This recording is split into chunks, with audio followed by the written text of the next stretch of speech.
Once again, as always, a huge thank you to all of our financial supporters. Firstly, our Patreon supporters over there at patreon.com/878survivorfm. Our production managers, thank you all so much. Shane, Tank Dazza, Hawks, Ever Daddy, Cinnamon, and a big shout out to the one and only Red Freedom. 19 months at the producer level, mate. We cannot thank you enough. Next, we want to give a huge thanks to all of our YouTube members. You're just growing each and every month. It blows us away. All of our emote bandits, our new level, our 87A survivors who are all there on the screen right now. Cannot thank you all enough. But a special shout out to our podcast bosses, Kenny Baker, Cinnamon, Matt Z, and Foxy. All of you are legends who help the show go on each and every week. Thank you all for your support, even just by watching or listening each week to the podcast. Hello everyone, it's me, a lad of Cobra. Episode 129 of the DayZ podcast. How are you doing, Cobra? Yo, very well, mate. I am absolutely wrecked this week, though, mate. I am been busy all week. I've got bags under my eyes, but I am here. Fantastic. Yes, well, we've made it. I'm really glad to have you, mate. We also joined today by a couple of special guests. Wrath, I don't know what you're doing here, but hello. Yo, Wrath, we are joined today I by... can't join in. Yeah, we do. Joined today by good friends T and Two Pigs. Very unique name. How are you lads doing? Good, thank you, lads. Yeah, thanks for having us. Anytime, man. Anytime. How's your week been? T, how's your week been, sir? Yeah, been really good. Been really busy. Yeah, good. Yeah, nice solid weekend. week. Growing pop on our community, and yeah, busy as. Very nice. I really can't wait to talk about it. It's going to be really, really exciting. So, just got a couple of bios I want to read out. So, we'll read yours first, T. Apologies if I flub anything, because fuck it, that's what I do. as long as you don't say my name's Tia, we're good. Okay, right, no problem. That was Boydie. That was Boydie just earlier on, mate. That was. Yeah. God's sake, Boydie. My name can't be any more British. To be fair, you're not wrong, you're not wrong at all, Okay, so, hello guys, DayZ is a big part of my everyday gaming routine. I have been playing DayZ, and have been an admin on many different servers for many years. But this year, I decided to open my own DayZ server called the Traveller Servers. Having seen my fair share of servers, and played nearly every server out there, I knew we had to come up with something that's never done before. Therefore, the Traveller Servers were born. With nearly 800 players on my Discord, we've grown so fast in the last 8 months. I love my DayZ community, love helping players. I believe the community is what makes your server great, not the mods or the amount of money you put into it. I like that. I like that a lot. Yeah, in the description of the stream, guys, you'll see the socials there, the Discord link, everything like that there, so get yourself in there. And I also want to go ahead and say Two Pigs' bio, so everybody is up to speed on who our friends are here. Hey team, so I found DayZ after watching South Sweet's content on YouTube. I love his videos, they're really good. Yeah, very good. Mm-hmm. My son and I have enjoyed the Battlefield series on console, two Xbox, 2 screens, side-by-side setup. Ooh, nice. It was great fun. We both pivoted to DayZ as latecomers around 2019. Since then, my son lost interest, but I continued as I fell into the admin side on this. I come from an IT background, so running servers, leveraging tools like GitHub for code control all came naturally. This is what has really kept me involved, as I found that communities I got involved with were fairly inefficient on the server management side of things. Tell us about it. Another passion is to provide a platform for creative people to come together, whether that through showcasing cool mods, helping other communities set them up, or show people how to use Editor, and then showcasing those edits. The Traveller community has been as great as T was open-minded about trying new things. I'd want to try Demon Forge's map link mod, which leverages web services and database technologies to provide unique functionality. So huge shout out to those very talented modders out there who are really providing game-changing mods. And that's Two Pigs' background. So, servers. Very funky. Very, very funky things, to say the least. So, we'll start with yourself, T. So, you said, you've been tackling servers on the admin side. What kind of servers have you been working on? Or have worked on, I should say. Oh, I've been admin on quite a few servers over the years. I've always been top hand, trying to help people out when I can. I've been with Element Z. Don't know if you know about them.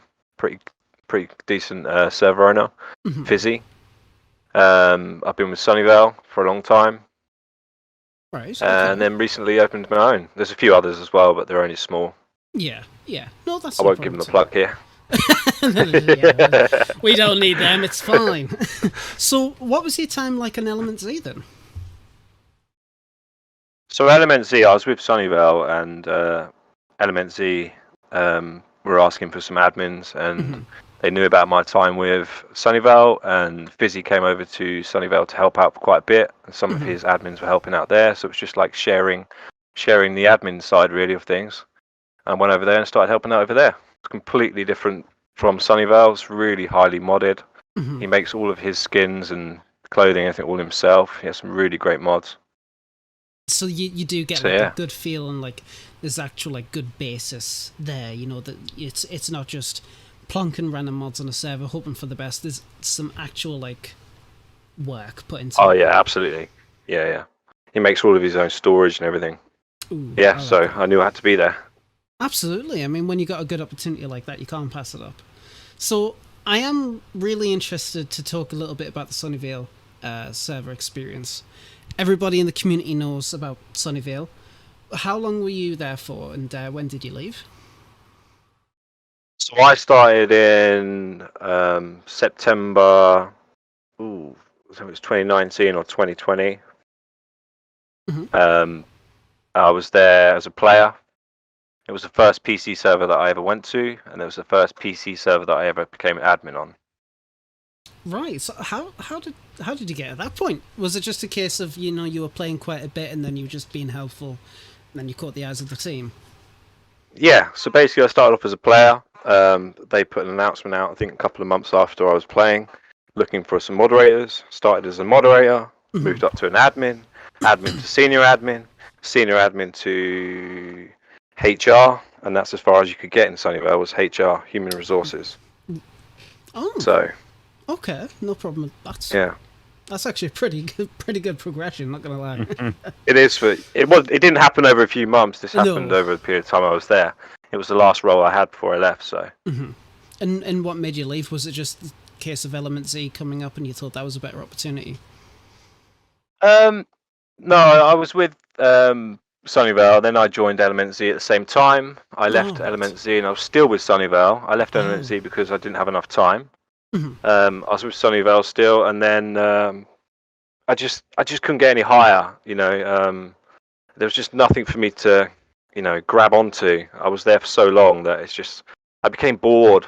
Not bored of the server, just bored of not achieving enough. I knew I had more in me, so that's when I took the leap of faith and did my own thing.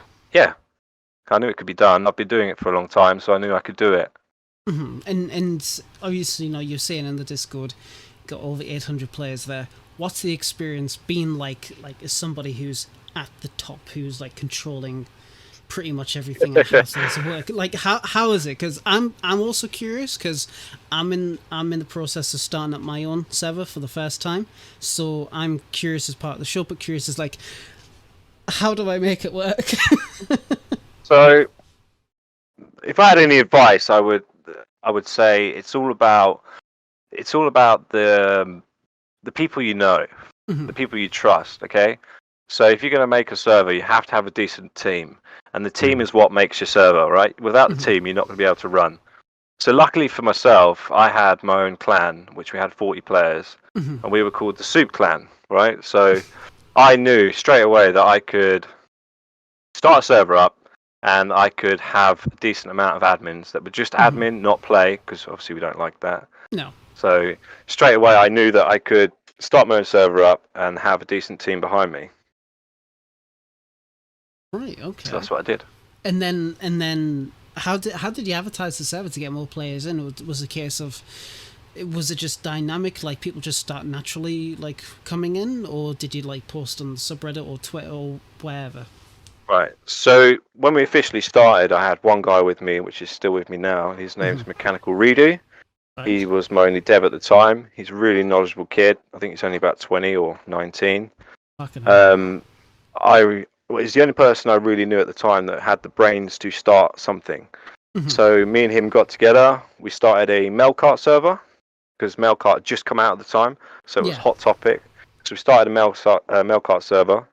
It was really populated. It was 40 max all the time for about 3 or 4 months. As Mailcart started to decline in population because it had been out a while and it wasn't what people wanted, to play on. We then transitioned to, what was it? I think it was Essica. We moved over to Essica. So we changed the map to Essica, and then that's when it started kicking off heavily, because at the time there wasn't that many Essica servers that were providing the right amount of mods and the right amount of population. So that's where we fitted in quite nicely. And then it just kicked off really well for us, But our population has been growing pretty quick. No, that's absolutely fantastic.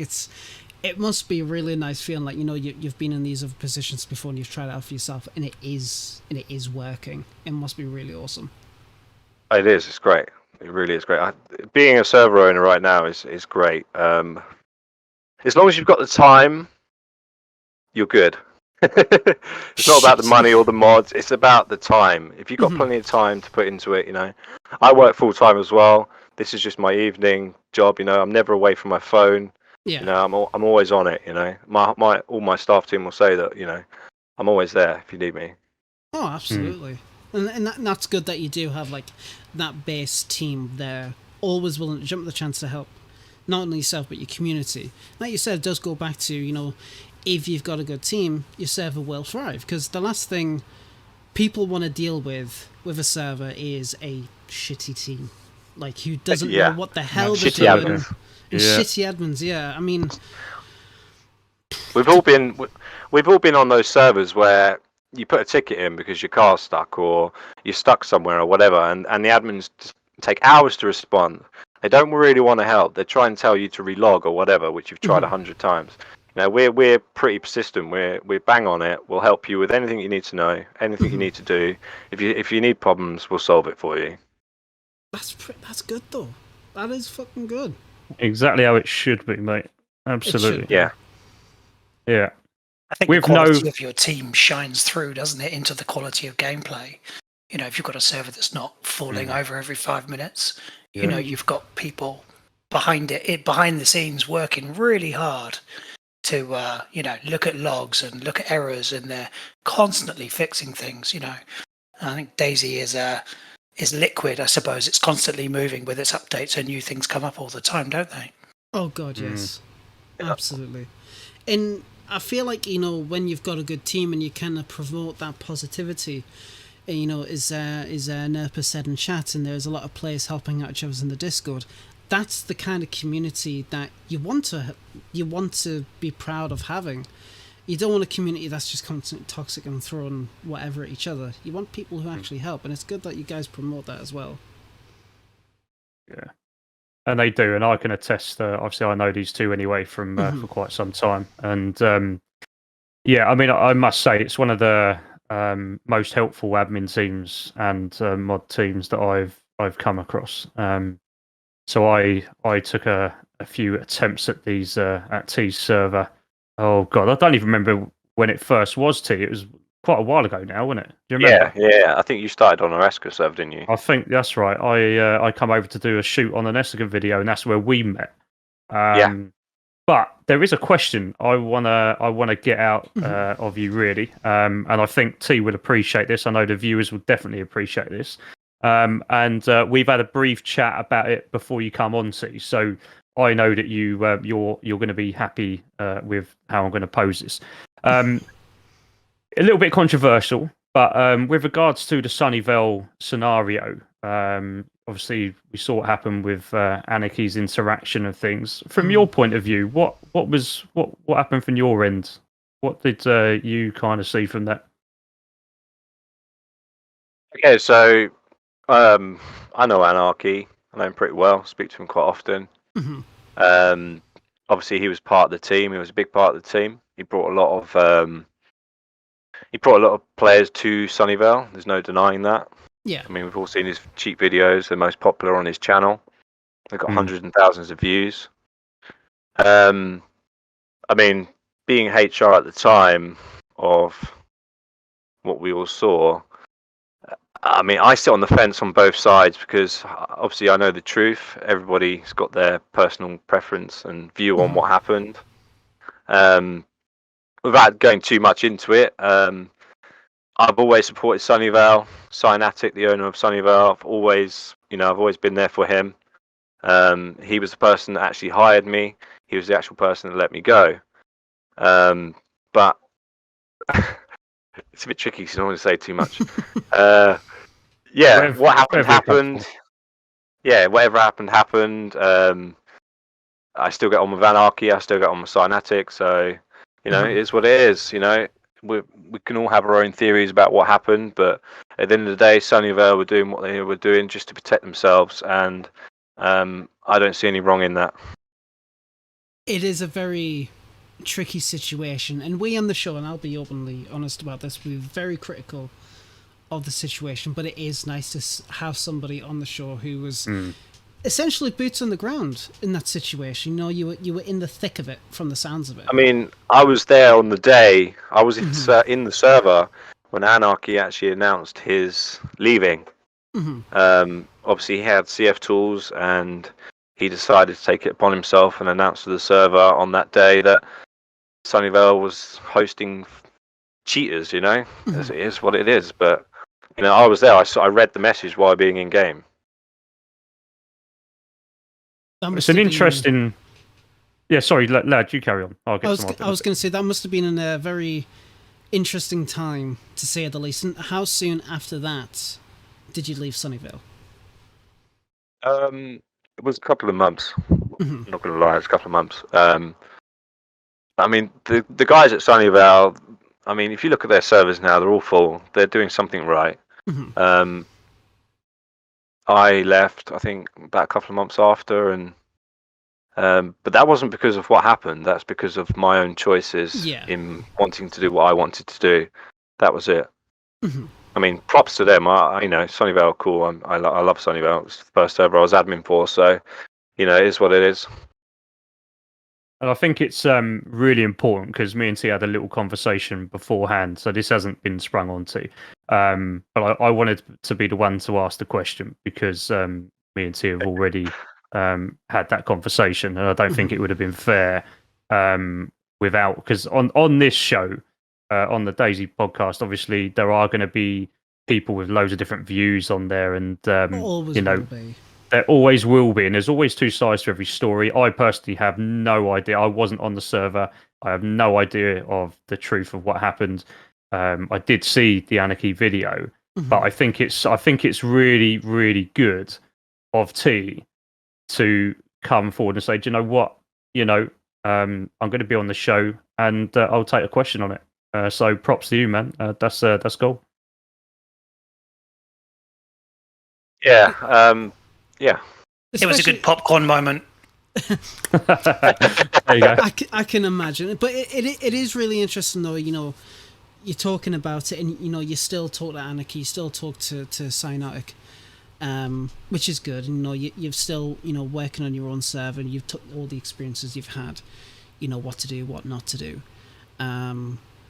No, it's really interesting to have that perspective from somebody who was doing in that situation.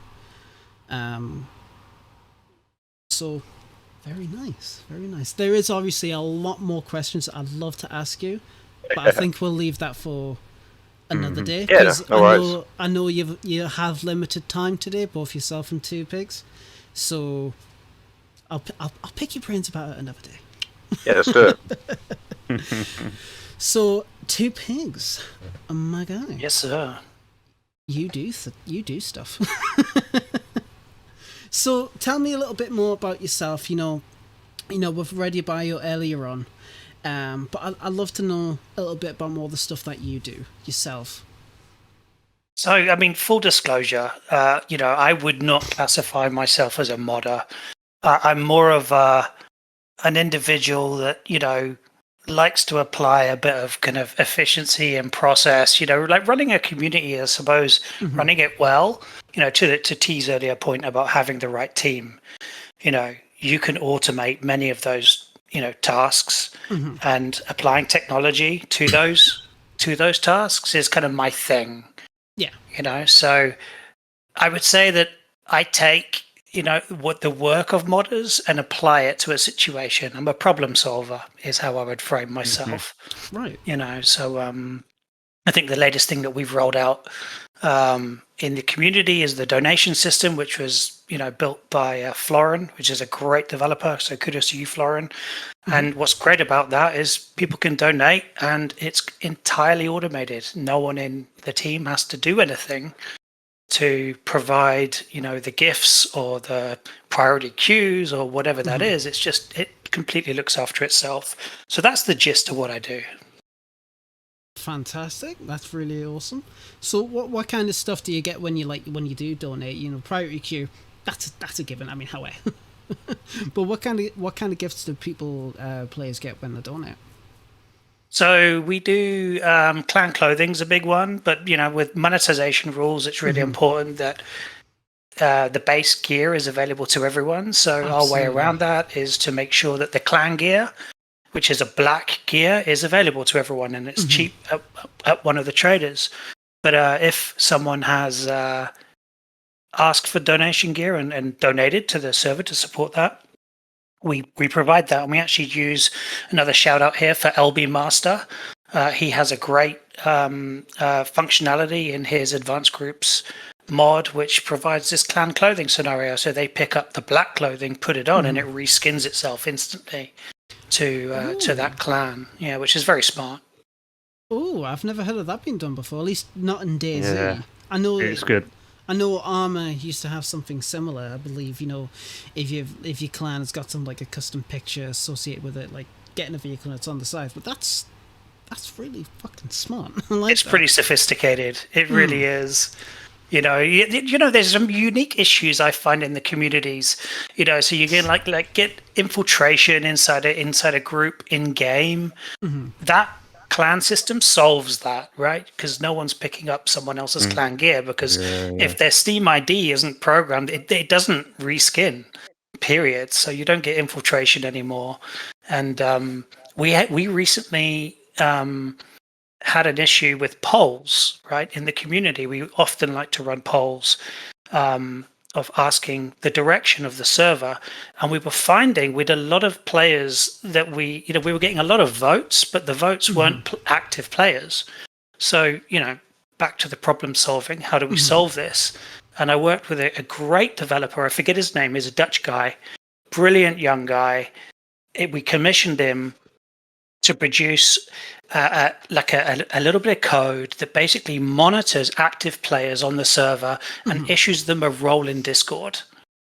And we can set the variable amount of time. So basically, we've called the bot no play, no say, right? So you have to play the server to see the polls. If you don't play, you don't see the polls. You can't influence decision making anymore if you don't play with us. That is fucking smart. That is absolutely smart. We've also just got spammed by a porn bot, so definitely. I was about to say, mate, that has followed over from my bloody streams, because that there is what I get, mate, all the time. Well, it depends what you click on in your browser. It just follows you, doesn't it, Cobra? Well, saying that, mate, it's never appeared on my streams, but because you got Nightbots there, or Lindsay's there. Yeah, Lindsay takes care of it. But anyway, Yeah. Lad, what have you been bloody watching? Someone's been watching something. He's been doing. Maybe it's Pigs. Maybe Pigs has set that up. There you go. He's typing away. You sabotaged me. Exactly what I was going to say. There you go. No, but that is really cool that you're able to collaborate with people to create these kind of systems that ultimately do benefit your community, adding like features or even just like. I would never have thought about that that system with the polls. Like, I've been wanting to do like polls with like a couple of my mods, because I've worked on a light and overhaul mod, flashlight mod pack and stuff like that, and I've always kind of wanted to discuss things with people, like bring ideas to the table. What would people like to see in a future update? But I don't want fake votes. But it's very hard to do it with a mod page like that. Yeah. Because obviously, Right. you know, you've got active players there. How would you even determine with that with active people in a Discord? Or you just- Exactly. And you know So- what? Someone's just DM'd me with the developer's name. And I think that this is my thing. It's really important to provide kudos where kudos is deserved. So Marasaki is the developer name. And actually, many people will know him because he's the developer for the Green Mountain Trader bot that allows you to query Discord for trader pricing, right? Green Mountain Trader bot. I think I've So heard about same that. guy. He's a great guy. He's self-taught IT dude, and he's really into like advanced technologies and microservices. And I mean, I geek out on that kind of stuff myself. But yeah, he's all about it. Oh, that's fantastic. That it's good that that you are able to This is what I love about like even your side of the modding community, because I do consider you as a modder. You're creating systems to help provide stuff to the players, even if it is on the back end. You're a modder in my eyes, so that's you got no worries there. But you're providing a valuable service with the help of other people, and the fact that you can actually sit there and be like, look, it wasn't all me, it was these guys. I admire and I respect that, because there's people in the modding community, in any modding community, that'd be like, oh yeah, I done all this myself, and then meanwhile, like the 5 or 6 people has helped them, like, yo, bro, what the fuck? Yeah. Like, what the hell? Right. Mm-mm. In fact, if you remember, Two Pigs, the last time we spoke about this, I was checking out one of your team, should we say, I'll name it that way, one of your team's edits on your Cherno server, and I said, who the hell has built this massive place up at Tizzy? And he to be fair to Two Pigs, he straight away come back and went, no, that wasn't just me or whatever else, it was everyone else as well. Which to be fair, straight away drew me into liking Two Pigs from the start, because if that's how you're going to be, then you're my type of person. Absolutely. And I agree. Credit must go where credit is deserved. Absolutely. Yeah. I mean, it is what it is, I think I understand why, server owners keep stuff private. I get it. Like there was back to the whole thing where, Koth went private suddenly, didn't it? Yeah. And it broke a bunch of servers. That kind of approach to community gameplay, I think, is unhealthy. And so, anyway, with Marasaki, I did say to him, we're happy to commission you. We paid him for his time. And we've also said we want you to be able to release that code to the community yourself. However you do that is up to you, but it's not exclusively for us. Yeah. And that's important, because if people like the sound of what I've just described, he's the guy to go and talk to. That is awesome. Very fucking nice. What's his details again? How am I get in touch? Well, do you know what? Seven, I'll send them over to you, and you can probably share them in the links. Absolutely. Fantastic. Thank you. So you two, T and Two Pigs, you work together on the server, is that right? Yeah, correct. Yeah, so we must also talk about Chris. Chris is one of our other devs right now. He's absolutely awesome guy. We've only took him on in the last 4 months, maybe. Yeah. But he's very similar to Pigs. He's really determined. He doesn't like any easy things. He always wants the hard stuff. Oh, Yeah. nice. Like he wants to constantly challenge himself. Absolutely. Nice It guy needs as to well. run like a machine, like a well-oiled machine, And this kind of gets us back to like leveraging the tools like GitHub and the efficiencies piece in my bio that I said. It's really important. I think a lot of the quality of servers that some people play on, they crash all the time. The errors are there.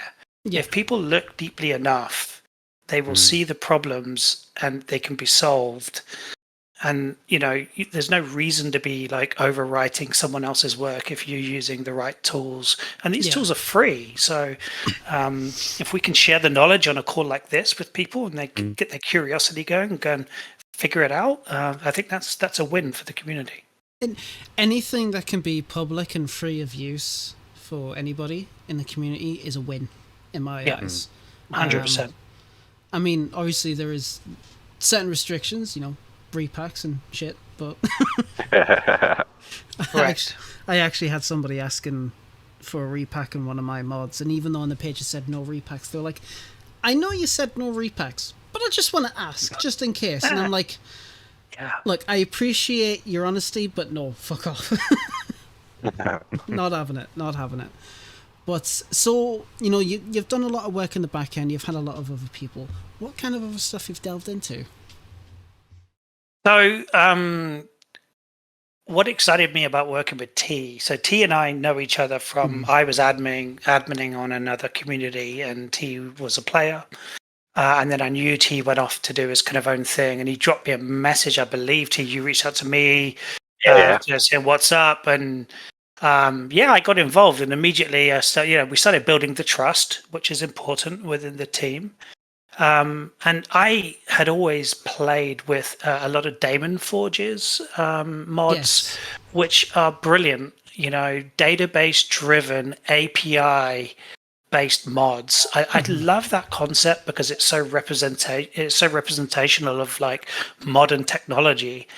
And I wish more mods leveraged his framework actually, because the use cases would be endless. But he's known for creating the raid alarm mod. Yes. All based on the universal API out there. And then he has the Hive banking. And then the one that we've really leaned on is the MapLink beta. Yeah, which is still in beta, believe it or not. Yeah. Yeah, because I mean, I'm friends with Daemon Forge, and I've talked with him about a whole bunch of different stuff. And I was very interested in MapLink. I remember when I first heard about it, I think it was on the show. And the idea I had immediately was, I don't know if you'll remember, but some years ago, a fan made this concept art of making like the entire of South Zagoria. Now, this is way before Project Lemons. And I was just thinking, what if somebody actually made that into like 3 or 4 parts and connected them all through MapLink? There you go. And I think that would be like a fantastic system, and it's awesome that people like Daemon Forge made these systems, because it is just a case of when are people going to start to use those kind of systems for those kind of methods? Right. And it's really fun. It's really, really fun. I think my friend Domgra helped create that. I believe I'll have to quickly double check with them. Oh yeah, the extraction point mod, wasn't it? Yeah. So it's awesome when servers can utilize that stuff, and I've kind of been fascinated with like the server database aspect of it. Yeah. Lord knows I don't understand it, but I'm still interested. I do the artist modeling texturing side. That's kind of like my forte and lights. But people who can create these kind of like systems, they're like blow my mind. Oh, absolutely. And I suppose we should, we've said MapLink, and we might have some listeners that otherwise don't even understand what that is. Would it make sense to kind of give a high level kind of explanation? Absolutely, go for it. Just go for it.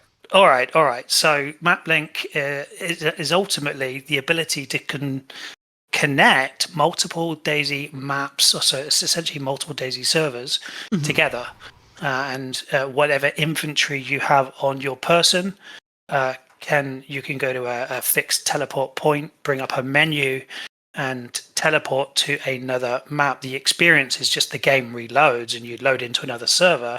But the important thing to note is you still have all your gear on you, which is crazy. So things like Trader Plus by Dimitri, great mod, amazing mod. But the issues we run into is that if you put inventory in your car and pack up the car into that receipt, the car packing thing, yes, and pop that in your inventory, when you go to the other server and you unpack it, all the contents is gone. because it wasn't logged in the database. The database doesn't dig that deep. So, and this is, to my point of, it would be great if, more modders looked at the API and looked at the web services and considered integration with it, because it would really be game changing for DayZ itself. Oh, it absolutely would be. It really, really would be. And again, those kind of systems are really, really fun to work with. I know a good friend of mine, Iceblade, he's creating a server called Genesis, or rather rebooting it. And they use MapLink, and the system that they have is you have to get a ticket to go to Deer Isle. But you can't spawn in there. You can only spawn in Chernarus. So you have to work and you have to build up your character and your inventory to then travel to Deer Isle and do everything there, which I think is a really good way to use that kind of system. It is, and it's highly configurable. You can restrict travel with objects, so they have to have either a ticket or you can restrict it with currency. They have to have a certain amount of currency on them. I mean, it's really endless, and you can also restrict the respawn location. So you could have a chain of servers, where the loot just keeps getting better and better and better, and it's like a one-way direction. But if you die, you end up right back at the beginning again. Yeah, it's cool. It's brutal, but it's fantastic. And it, especially if it's done right, not only is that system's done, because if that is, that's fantastic, great, you got that in. But if everything else can complement it perfectly, you got a fantastic recipe for a really great server. Exactly. Yeah, it's very good. And then he has the Hive banking on top of that as well. And because it's database driven, your money's available no matter what world you are on. It's there. So yeah, great. Absolutely. So I'm really interested. What have you guys got in store? What are you guys working on, or what do you have any plans for? I know some people are a little bit tight-lipped. We're not going to tell people because it's not ready, or people might steal the idea. But I always like to ask because I'm really, really interested. Well, I'll give a practical update and then hand off to T about the creative side that he's got in his mind. But practically, our focus at the moment is we're actually migrating to some new hosts. We've grown. We're adding servers. We've had some issues with the current provider. They're great. They're UK-based, but we've outgrown them. So we're moving, and we are in the middle of building. And kudos to Chris, one of our server maintainers. He is working his tail off to get it done. So we're breaking the Hive apart, sticking it on multiple hosts, reinstalling everything, and getting ready for a community update. So yeah, I'll hand to T now. T, let's hear it. Thanks, Wayne. So the vision for the Traveller servers are always going to be one of our top priorities. But I really love the futuristic side of DayZ. So when you play official servers, which Cobra can also say, when you go from one server to another, you take all your gear with you, right? That's the same aspect that we're trying to provide the modded community. Okay. So I just love the futuristic side of things, like packing your vehicle up, taking it with you to another server, a complete different map. If you've got a base on Chernarus and you want to go raiding on Deer Isle, you can go over there and raid a base on Deer Isle and bring all your loot back to Chernarus. I think that's fantastic. We do have a new car pack that we're going to be adding to our servers, so updating all of our vehicles. There's some stuff that I can't say because we've got some of the community listening. They're probably sitting there they're all here. Tell us. But we've got some really cool things. We've got some really good stuff coming out. We're growing very quickly. I've recently just took on someone into the admin team who was an admin for Sunnyvale for a very, very long time. He's actually friends with two other Sunnyvale admins that I'm good friends with as well, and they're going to be joining us as well. So I'm bringing back all the people that I used to be with and work with every day, and they're going to come and help us. So the admin side of things is going to be really helpful for what we're going to produce in the future, and the mods and ideas we're coming out with is really going to be great. You really have to see what's going to happen. I'm excited. I really want to try out your servers now. I really want to see what exactly. But what we're waiting for? Come on. Yeah. Yeah, I'm kind of running a show right now, so I Oh, can't. sorry. Well, I already have tried them out, mate, as you know. So, you know, what's the? I think the bit I'm waiting for, the most interesting part for me now is, so I've seen a little bit of T and Two Pigs and the whole mod teams, developers for that service, their little journey that I've been a part of, which was not that long ago, really. And I'm really looking forward to the next part, the next evolution, because I won't see any more, but obviously I do know a little bit about what T may be planning, should we say. And I think it's definitely going in a really cool direction. And I think the community, while that servers population, all of them are growing nicely, I think they're going to love the new updated version. Two Pigs, when is that new update actually taking place? Is it New Year? $1 million question. T's It'll be pressurizing. before New Year's Eve, New Year's. But the main focus here is to make sure that everything works fine. Everything's working all right. Obviously, we're going to be adding the raid bot. I don't know if you know about that. That's an awesome mod. Chris and Two Pigs worked really hard to get that working with BBP. But you just got to hang on and just see what comes out from what we're doing. You know, there's some good stuff coming. Yeah, Trust me. full disclosure on that. Damon Forge, you can expect a pull request to your GitHub repo of how we fixed it. Oh right, okay. Even better. Okay, right. Licensing allows us to fix it, so we fixed it. So we'll send a pull request. Nice. I'll just say though. I mean, every DayZ server that you see on the launcher is pretty much the same. You know, it's the same mods, same thing, this, that, all the same. You know, to make something completely unique that's never been done before, I mean, that's special in itself. So I know we're not really that well known, but we are trying really hard to provide something that has never been done before. Well, I'm excited. It's not often that you'll hear or see of a server that, you know, is actively not only like stepping the toes over the line of, like, you know, what's new, but actively just diving head first, like, completely.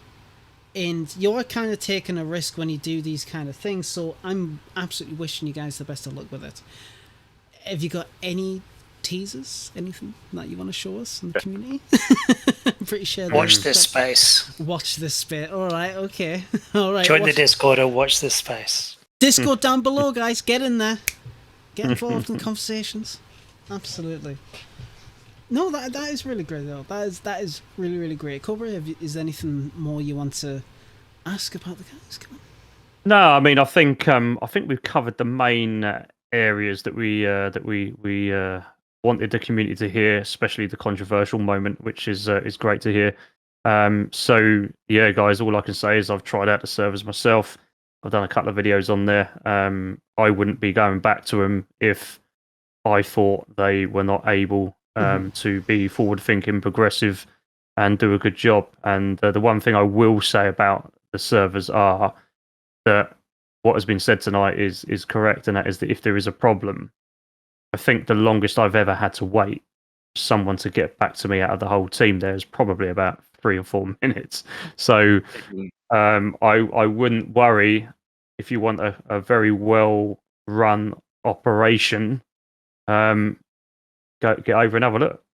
Yeah, absolutely. Look, and I think this isn't about T and myself. This is about the wider team.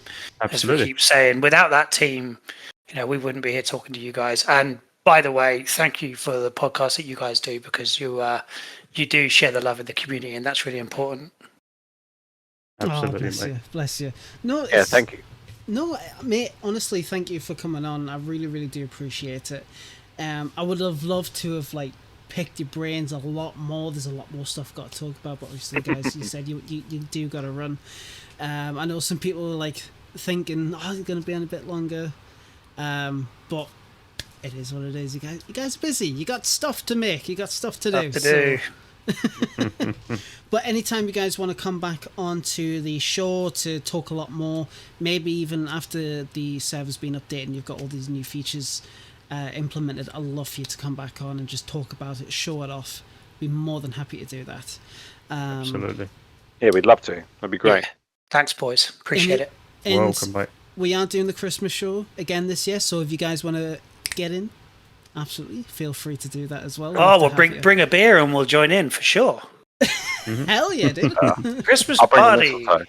Yeah. I need the hat, mate. I need a new bloody hat. But anyway. I need, you know what? I've got my Christmas jumper somewhere. I think I'm gonna have to get it. Oh shit! I'm gonna have to get mine out, and I missed my Christmas jumper day at work. Everyone was furious. I was the only one not wearing a Christmas jumper, and they're like, "Oh my god, what are you doing?" I'm like, "I wasn't told about it."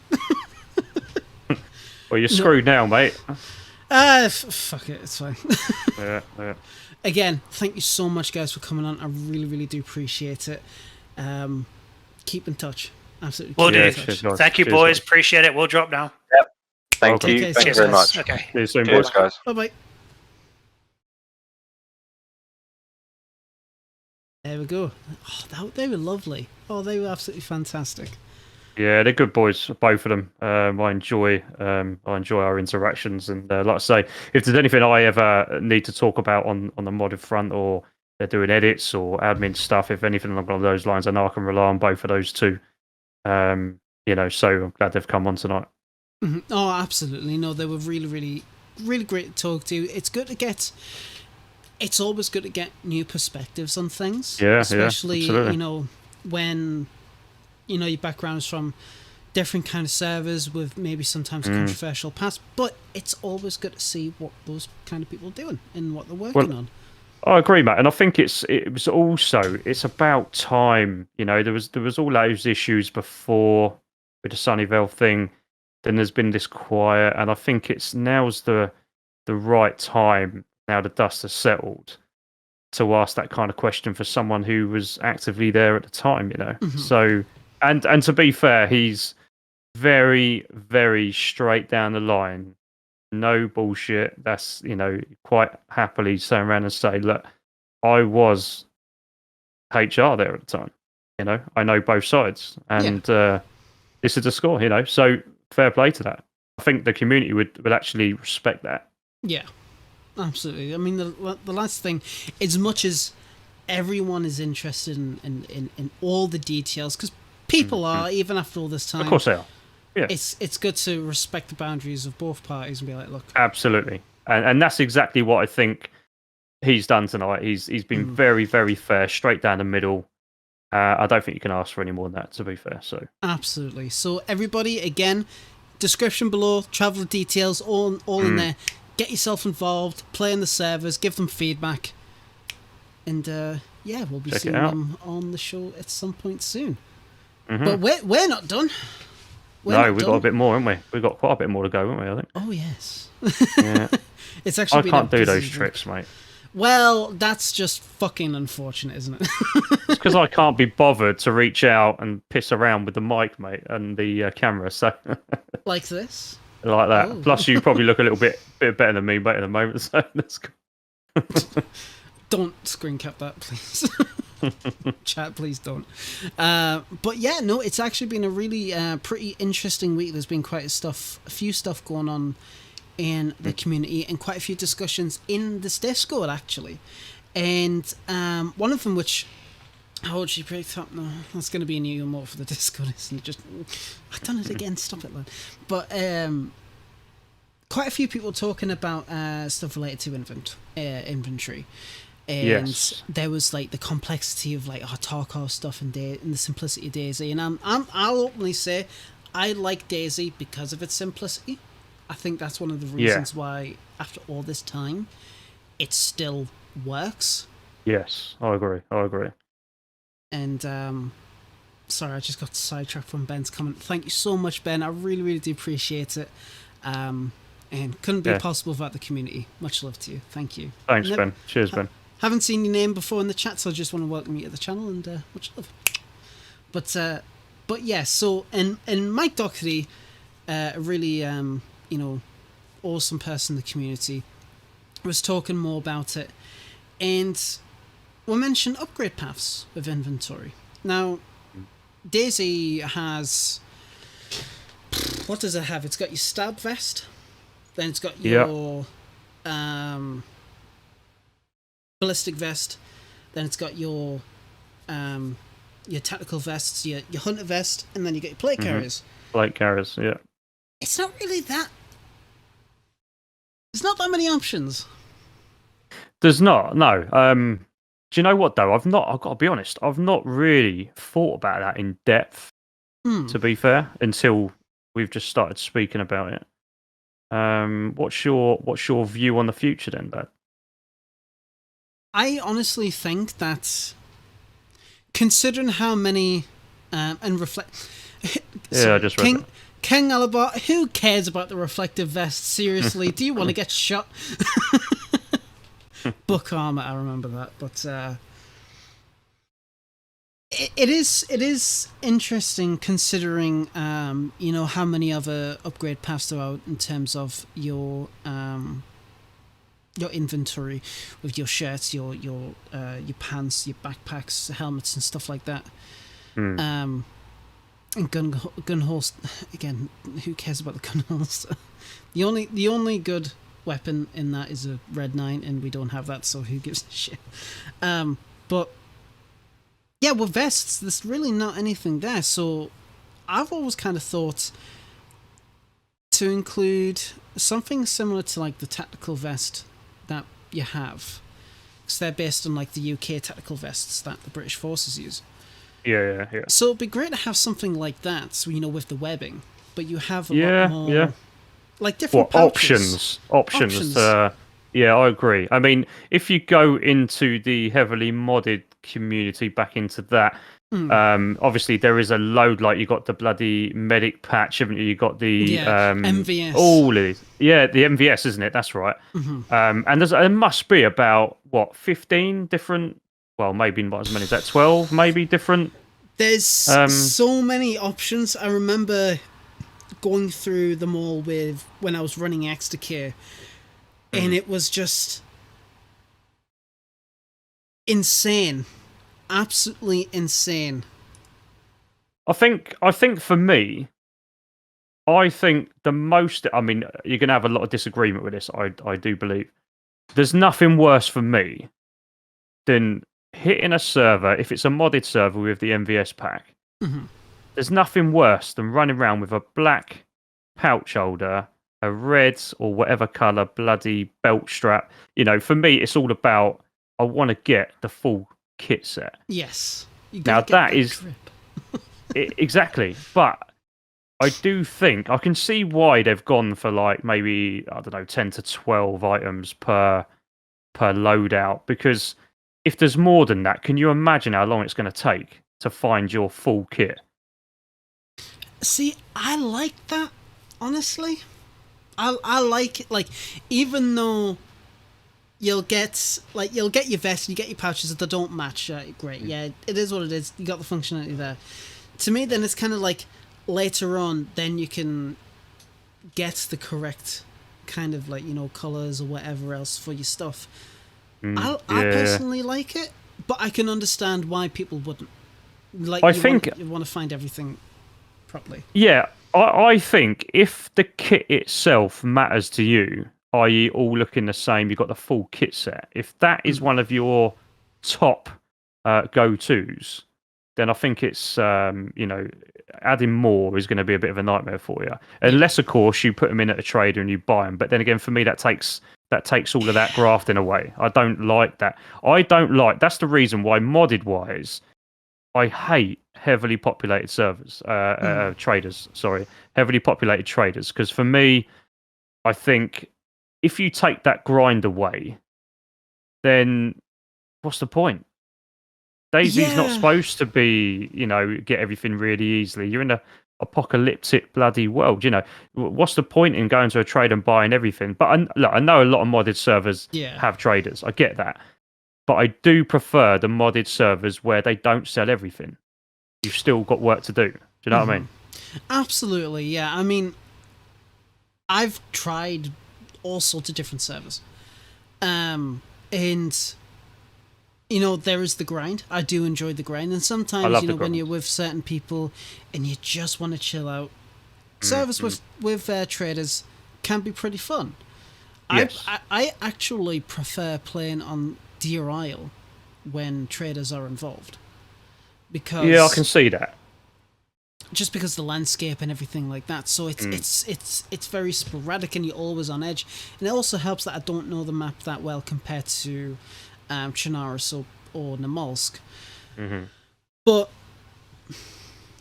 at the same time, working hard, putting in the hours to get the equipment you want is always great. And I think it's great for vanilla to do that, because the only vests that I know that have any kind of like attachments that isn't to do with grenades is the hunter's vest with the fishing hook and obviously the plate carrier. Plate carrier, that's it. Yeah. And I agree, mate. I do think all of the other vests, they should have. If you actually look at the Christ, mate, what's it called? The vest in the police station, ballistic vest, right? If you look at the ballistic vest, all right, you've got the black and you've got the blue one now. But if you actually look at the front of it, it looks like it's got a little bit of pouch. The actual design is with pouches, but there's no pouches, if you know what I mean. Yeah. So yes, you can hold your grenades on it, or your flares or whatever. But those type of materials. But there's nothing else. There's no other attachments. And I think instead of bringing in a new vest, if they actually added attachments to some of those, that would probably solve that problem a little bit. I think you've got two options, haven't you? Bring in new vests, additional, or add extra stuff for the existing. I honestly think adding new ones would be better. Yes, sure, it'd be great to make the current ones more customizable, but at the same time, breathe new life into the game, have a reason for more people to go in and play, to look around for this brand new vest. It's like people were doing that with the Hunter vest. Hunter vest is actually pretty good, not in terms of protection, it's not but too in bad. terms of storage. No. Yeah, storage is good. It is good.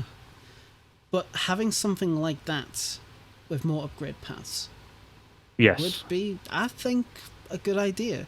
And just want to touch on what Mr. Frankie said. Tarkov inventory system is needed. I disagree. And I said this in the Discord. I do not like the inventory system for Tarkov. I feel it clunky. I feel the overall game is clunky. But that's just me. And I know a lot of people love it. Like, they live and breathe Tarkov. Like, I live and breathe DayZ. But it's just too much for me. I can't deal with it. I don't know about yourself, Cobra. I think you've got to distinguish between games.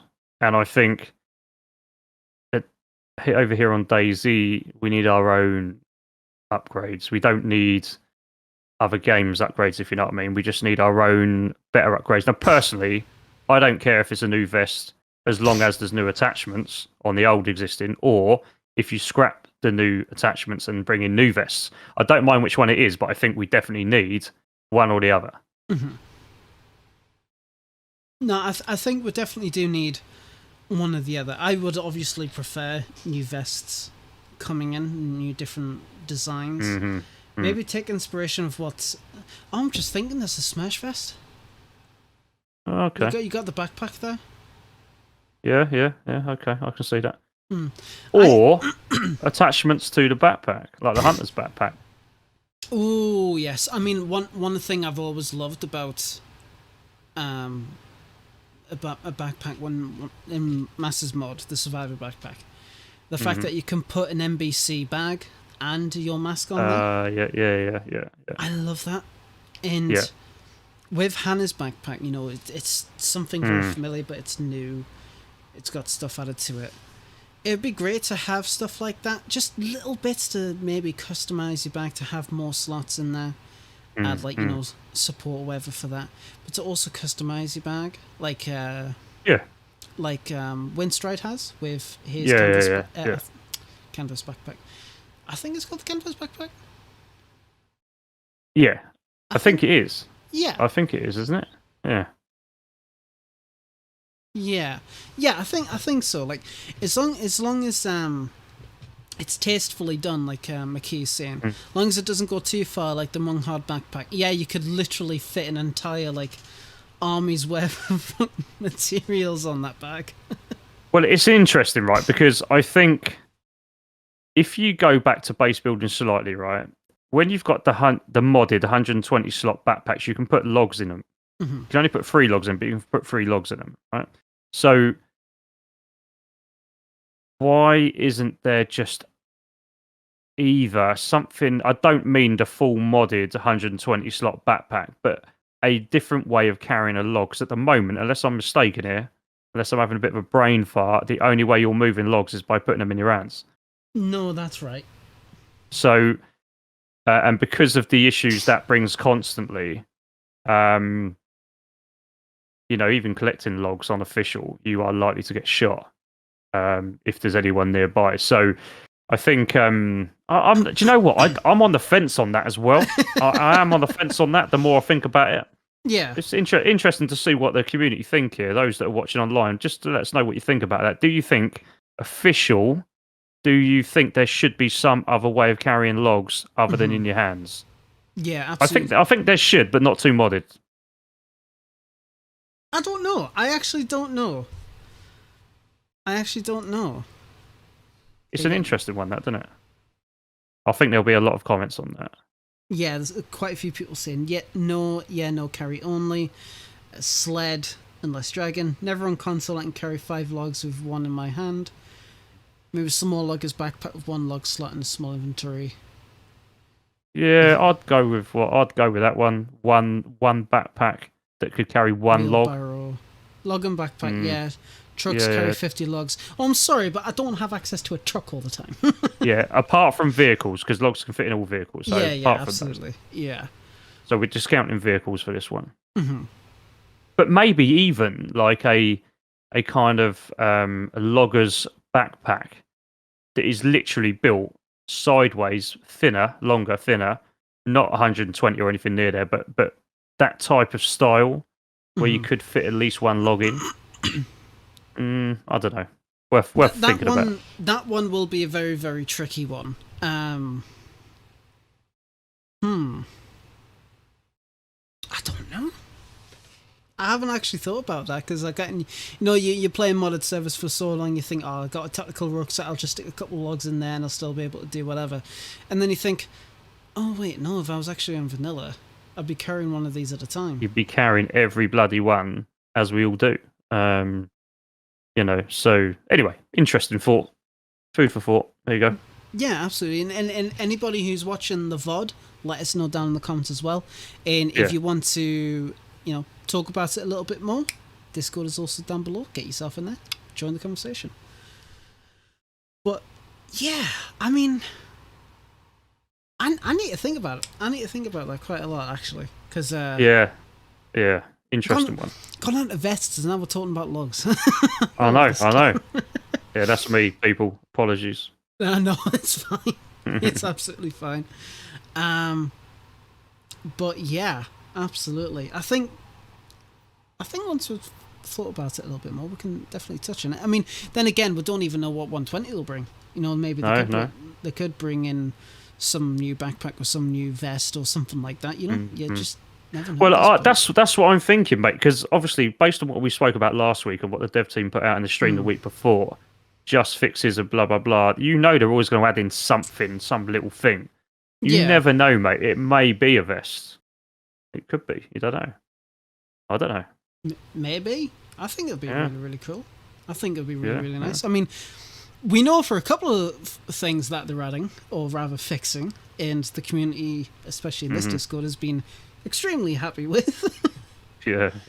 So, as people know, we had Warbo on the show previously, and we discussed very briefly the video he posted about the misaligned hand issue. The fire geometry was like all the way back your character, so it would make you like bulletproof in some aspects and whatever else. The DayZ devs in the feedback tracker have confirmed that to be fixed for 120, which I'm actually gobsmacked I genuinely didn't think they would. Because that kind of issue has... that kind of issue has only... I wouldn't say it's only... It has affected base building, as far as I'm aware. To do with proxies, because that's what... Dumbgrow was, me and Dumbgrow were talking about it. And it's kind of like a proxy and proxy kind of situation, because your limbs, like your hands, your feet, your legs, your torso, it's all proxies, just assigned to the skeleton. So I'm just reading chat. What's going on here? Oh yeah, we're a little bit behind on the chat, so we've got ID. Talking about carrying logs you can on official console, you can't on PC in a bag. So anyway, we're past that one. I'll have to look into that. We'll get back to you. You can't on PC. Yeah, I'll have to look into that, Orion. So dinner you worry, lad. We'll look into that and we'll get back to you if you want. Interesting one though. Oh yeah, absolutely. I mean, we do know that there are some differences between console and PC, in some aspects. It's like, for example, like the voice chat system that PC uses is completely different to the architecture that DayZ uses, and lead producer DayZ confirmed that on their stream. So kind of makes you wonder what other differences are between the two versions. Well, I'm working off. Bearing in mind, I've not played console, but I was PS4. Not played console for about 2.5-3 years. I think 2 years, 2 years maybe. So obviously in that time a lot has changed. I think obviously as ID Orion has pointed out, it may be time for me to go back on the PS and have a little look. To be fair, go on. But then we got Lemons, haven't we? Lemons is console all day long, so he should know that. I'll DM him and find out what's going on. So no need to be condescending.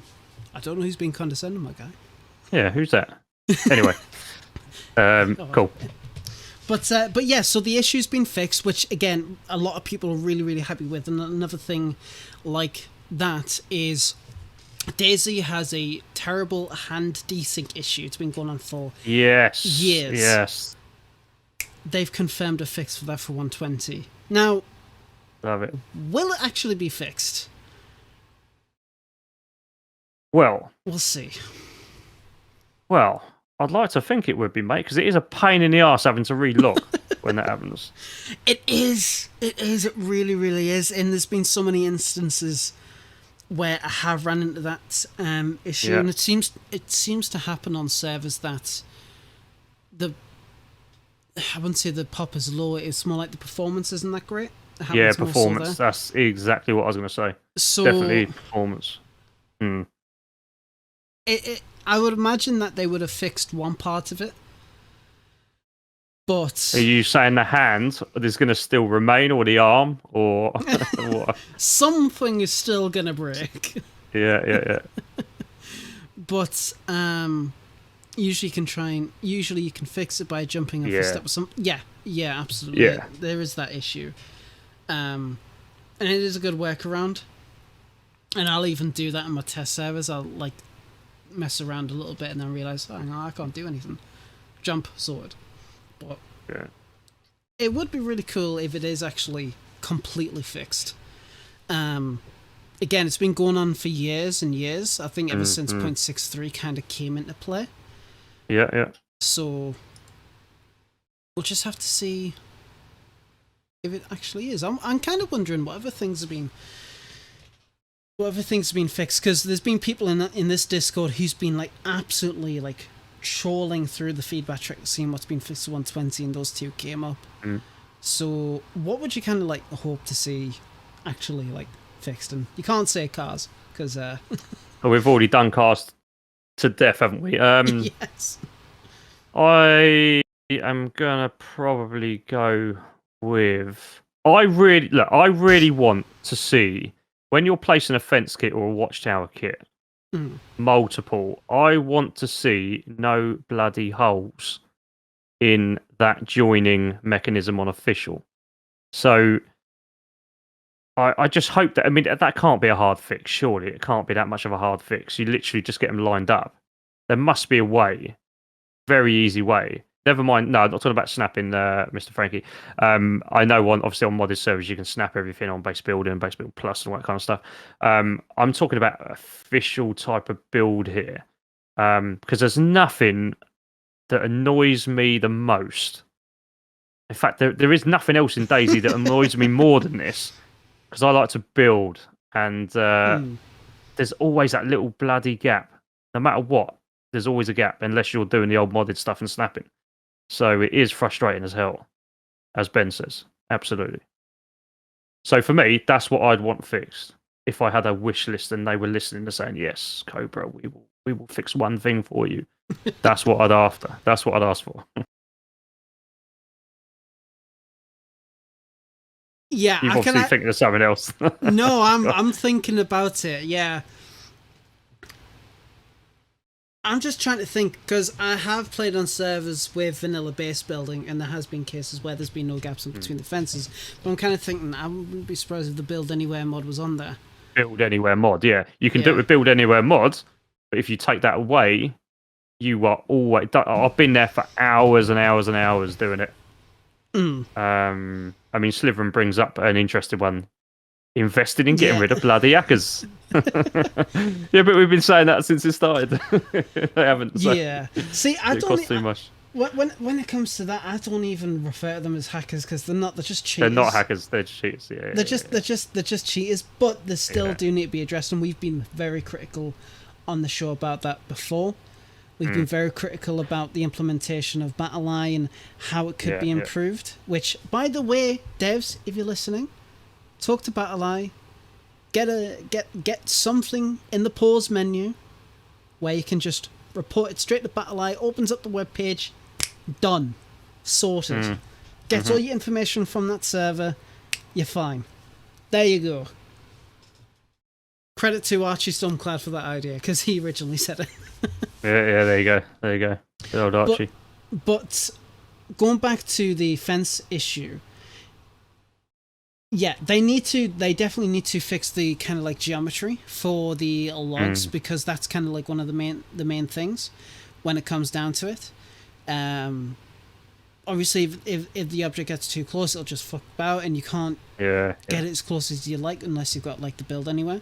So if they improve on that, I think that'll make base building just a tad little bit more better. It will. It's an easy way to kind of gather a lot of momentum, a lot of interest in base building again.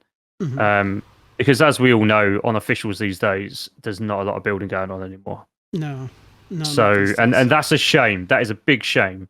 A lot of that is to do with the ease of breaking into them, but they have done in the last couple of updates a little bit about that by making it a lot harder to raid. But obviously, if you know your way around that, then again, you found that absolutely massive base. Was it last night? Yeah. Oh, did you see that stream? Did you see the size of that bloody thing? I posted that, mate. I had to take photos and post that today. I was like, yes, good effort. Yeah. Anyway, I won't go into too much on that because we had an interesting stream situation. But anyway, I'll leave that one for the time being. Will you be making a video on it?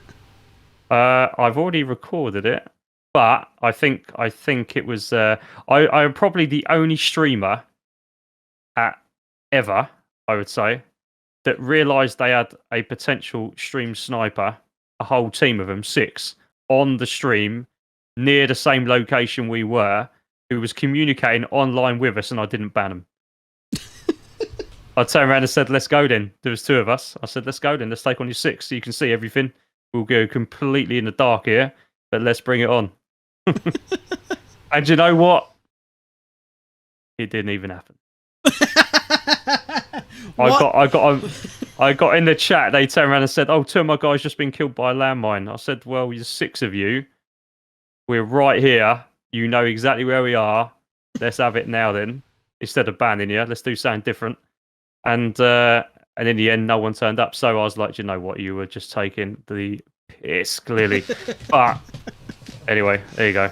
Let's not go into that anymore. Yeah, bless that guy. The territory mod defeats that. I honestly think the modders have already solved these problems. See, this is the thing. Mods have, yeah. Yeah, so as a modder, we are always going to create systems, mods, whatever in place to fix issues that vanilla have.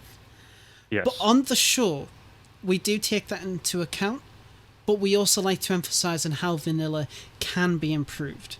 Absolutely. If we fully take modding into consideration, don't think about vanilla, then there's not really much to talk about, honestly. Absolutely. Absolutely. we can just say, oh, we've got this issue in the game. Oh, well, mods have fixed it. Absolutely. Right? Episode 129 done. We always like to raise awareness because at the end of the day, vanilla is what a large majority of, well, pretty much the only thing the console community have. Mm-hmm. But quite a number of people in the PC community still play, and we always want them to make sure that they have a good experience. I mean, Cobra, you play vanilla a hell of a lot of the time. I play official servers. My whole channel's based, bar the last couple of months where we diversified a little bit into the modded area, but everything else is literally official servers. Yeah. So, and I get a lot of people watching, have been used to playing modded or console for a long time, or different versions of the game for a long time. I get that. But let's go back to the full roots of the game here. Before all that came out, it was official only. And on official, you had all these issues, which mods over the years, as you say, have fixed. But that's only on modded servers. Yeah. So, we've got to account for that. And even then, some mods have actually influenced the development of DayZ to start with. Build Anywhere, for example, and the static objects. Those wouldn't be possible without the Build Anywhere mod and the Builder Items mod that map modders use. And that creates more content for console people to use. So yeah. Very nice. And I'm very interested in what Mr. White says, and I'd love for you to elaborate as well. Please, devs, we need infection cards with the game ID for more interaction. I'm very curious to what you mean by that, because I've got no clue what you mean, honestly. Infection cards. Mr. White, do you mean... Let's have a look at that a minute. Do you mean if you get an infection, or there is some kind of like your blood test kit or something, that it tells you, obviously you got that anyway, it tells you what you're suffering from, but do you mean that other players, if you show them this note with what you're suffering, is that what you mean? What do you think it means, lad? No clue. I don't know. Interaction. I just really don't know. I do agree with Ben's comment there, though. DayZ's the constant evolution. It's the best game ever created. I mean, what I mean is, I agree it's the best survival game out there still. I still do. Easily. Even with the issues. Yeah, without a doubt. Yeah, in my mind. There are strong contenders, and I can't believe I'm saying this. Scum is a good one. Yeah, but I looked at it and I played it, and it's not the same, mate. It's not the same. Don't get us wrong. They're they're not the same. But I mean, I've kind of tried it. I tried it at launch. It was a bit, but I've heard a lot of stuff from Boydie. He plays it quite a bit, and quite a few people play it. DayZ isn't a game; it's a survival sim. Damn right, brother. But DayZ is a unique survival experience, and like I said, there's a reason why it's stuck around after being as a standalone for nearly 10 years, and other games have come and gone. They've tried it, they've failed, they've adapted, and they've made their own thing. Rust is a good example. Rust kinda, if I remember rightly, had something similar to Infected at the start of that. Realized the base building aspect of the game was actually pretty good, and then there you go. Now that's Rust. So if you kill a player, then they drop you a card, so you know who you have just killed. Like dog tags, basically. I think is what he's trying to say. Oh, right. I think that's what Mr. White is saying. Is that right? Right. Okay. I mean, it would be. I mean, it would be good to see who you've killed. Other than obviously on modded servers, you've got dog tags, some of them, but that would be an interesting official situation with it.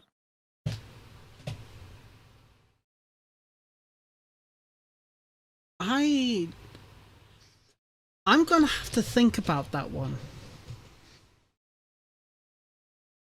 I'm really gonna have to think hard about that one. I mean, they're all interesting concepts, aren't they? Yeah, it's an interesting concept, because when I get a concept in my mind from people in the community or just myself, I like to think about the pros and cons about literally everything. So, Mr. White, I will have to come back to you on that one, if that's okay, mate. I just need to think about that one, because that one can... It's... To some people, it might be a simple thing, but it could actually not be. As Sawyer's saying. Yeah, interesting. I kind of like that idea, Sawyer, actually. I do. I like the mystery, yeah. Yeah. What the hell were we talking about? Well, I think you was going on to the M16, wasn't it, after our little display yesterday? Oh, yes! Well, your little display yesterday that we took part in. Right, okay. That's interesting. Yes, so I'm actually going to... Well, first off, I'm going to get my DayZ tools working. How are you getting that on? Yes, so I was going to record a video about it, but I kind of ran out of time. Whoopsies. So, and I'm going to launch up a Chernara Cervix, so we'll see what's going on there. So to give a little bit of background on this, so as Lad is setting things up, so Lad, do you want me to say my initial reaction, or do you want to wait until you've got it up and running? Let's talk about it. Let's talk about it a little bit. All right. So Lad said to me yesterday, he said, "Do you think the M16 is OP?" And I was like, "Not really. The M4 is definitely the way to go." Until Lad demonstrated what he's about to show you, because I really didn't see. Obviously, if you take away the M4 on automatic and go to semi-automatic, and then match that up against the M16's burst round,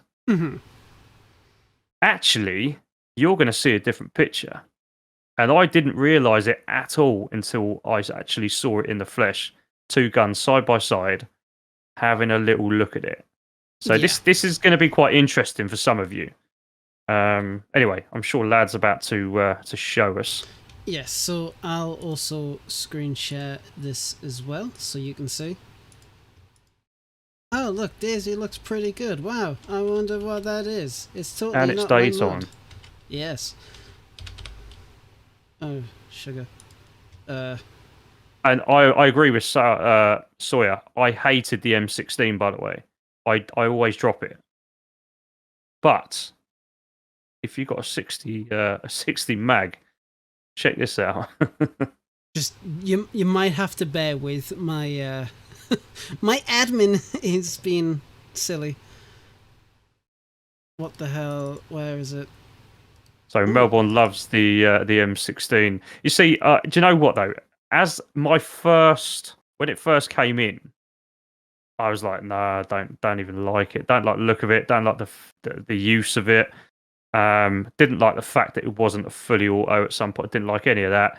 So I'd always choose the M4. And up until yesterday, when we tested it out, I'm now gonna say if you use it the right way, it's actually more effective than the M4. You just got to have a fast hand. I.e. trigger button. That is. Bear with.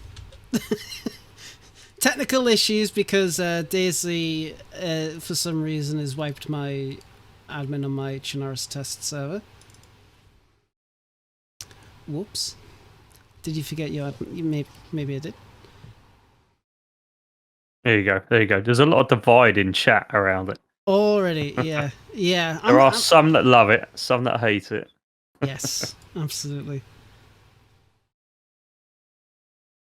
I'm not going to Manamar server. That one's a secret. Shut.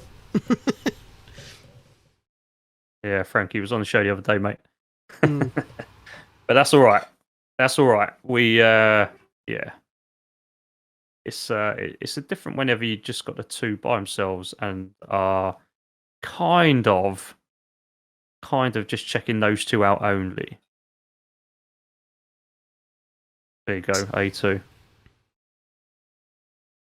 Yeah, again, I agree with that, Riz. The scope is a bit of a one for me as well. I don't like the iron sight, and it's not removable. Yeah, they should. I think they should make it so they can fix the issue with real attachments having an optic on it, and then have that added to the carry handle. Mm-hmm. I think it would be a hell of a lot better if they did add the ability to be able to scope it. Maybe an ATOG or anything, really. Rails, yeah, there you go. But Ritz likes it, clearly. So yeah, you're right. I'm with Sawyer on this one. Absolutely.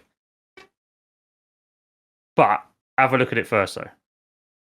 If you're gonna go burst wise, just check out the burst. It is actually on point. Yeah.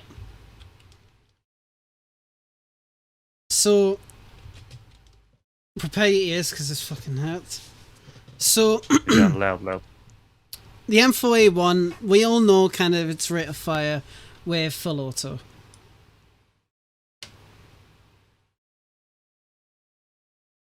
You know. Now check out the recoil though. Now the difference in recoil when you very quickly, as Lad's going to demonstrate. Yeah, that's what I meant. And you know, if you think the M16A2. Yeah, I'm not going to necessarily talk about strength. I'm necessarily going to talk about if you've got a fast left click. Look how steady that is. He's got a zombie problem now.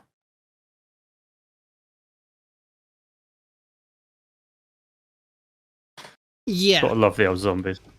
I'm old, I can't click fast. Well, fair. We're going with if you can. If you can. So, I honestly think, just testing with that, looking into it, there needs to be a burst fire cooldown. Because when you've got an M16 and, you know, hipfire and DayZ is pretty good, do you need an M4? Just stick a suppressor on that, you're done. Do you really need one? Yeah. You see, up until last night, I would still just drop the M16. But if you use it the way in which we've looked at, and you have got a 60 mag there, then I will reconsider that now. The thing that matters to me is accuracy, recoil, and damage. Mm-hmm. So, yeah. Oh, Melbourne, I just literally just don't take it, mate. I just don't. Never before. There's a couple of guns on the game, and again, you'll have different views here, but it's like the bloody Sporter. I just won't touch it, even if it's the only gun there. I just won't touch it. I just don't like it at all. But that's my personal preference, you know. Everyone's different. Yeah. See, like if I have an M16, I would like to have either a Mosin or Pioneer with me for those long distance. Especially if I've already got like the standardized suppressor with the Pioneer, I can easily swap to the M16 and do what needs to be done. I would use the M16 for really close quarters and just go mash that button. Would it take more damage? I mean, probably. I do believe the health is a little bit lower than the M4. But if you've got gun cleaning kits or whatever else, doesn't really matter. No, I don't think it does. So, yeah, when you've got a fast burst fire rate, bearing in mind, if I remember rightly, the burst fire rate is the same fire rate as a full auto M4. Yeah. Like, you stand no chance. And Yeah, I'd agree. I love burst fire. It's one of the best features out of the game in terms of PvP. I think it's. I don't think the M16 is OP. I think the burst fire is OP in general. The burst fire changes it a little bit with the 60 mag for me now. Using it that way, yes, I'd agree with that. So it has changed my perspective. I mean, I'm always open to change if I think it's right. If it can be shown that there is advantages of certain things that I normally wouldn't touch, I am open to change that. But I've got to see the evidence. So fair play.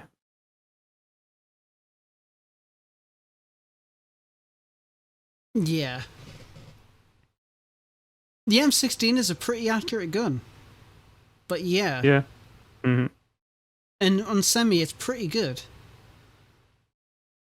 Yeah, you take the handle off the M16 and solve it. Yeah, pretty much is, yeah. I mean, in PvP, admittedly, I only ever aim down the sight if it's like medium to long range. If it's short range, I'll just close my eyes and hope for the best. Yeah. One of them, innit? Oh, yeah. But, I mean, what do you, like, what do you think, though, Cobra? M16 or burst fire, which one's kind of like the more... Which one... I can't even wear the fucking question. Which one do you think needs more work? The gun or the system? I'd say the gun.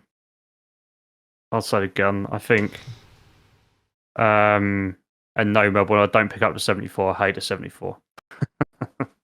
So there you go. I'd rather fight with a shovel. I know some people love it, but I'd rather fight with a shovel, to be fair with you. I just hate the bullets as well. But anyway, back to the question. I think if you could remove the rail, the actual sight, the iron sight, is what it is, isn't it? Mm-hmm. You're picking up 4 guns in tier 3. Yeah, there you go. I only run with 2, but there you go. Yeah. The SKS is a far cry from what it used to be, honestly. Yeah, I'd agree with that as well, to be fair, yeah. M16, 74, SKS. Do you know what? I'd rather the SKS. Oh. Yeah, with the sight. I've always been more of a sniper, though. I'm more of a sniper than close combat. I like sniping. I'm just shit at it. Yeah. Whereas I'm a lot better sniper than I am close combat. So if I'm going to go close combat, of course you go to the M16. Of course you would. That's but I'm not going to run up on anyone with an SKS. So SKS no scope slaps. It does. Yeah, it does. Yeah, it does. And do you know what? It's really interesting, right, to see different people's perspectives on guns. Because we've all got our favourites. We all use them certain ways. Yeah, they are obviously is awesome. But it's the game style. It's not what gun you think's the best. It's your game style. What gun fits your game style? Yeah. That's what the real conversation here is. Because it's easy to say, "Oh, I love the LAR." Well, of course we do. But in a certain other situation, you may not. If you're fighting someone 300 yards away, you've got no ATOG. Would you rather have a scoped SKS? Yeah, do you know what I mean? These questions, they're the questions you need to be thinking about.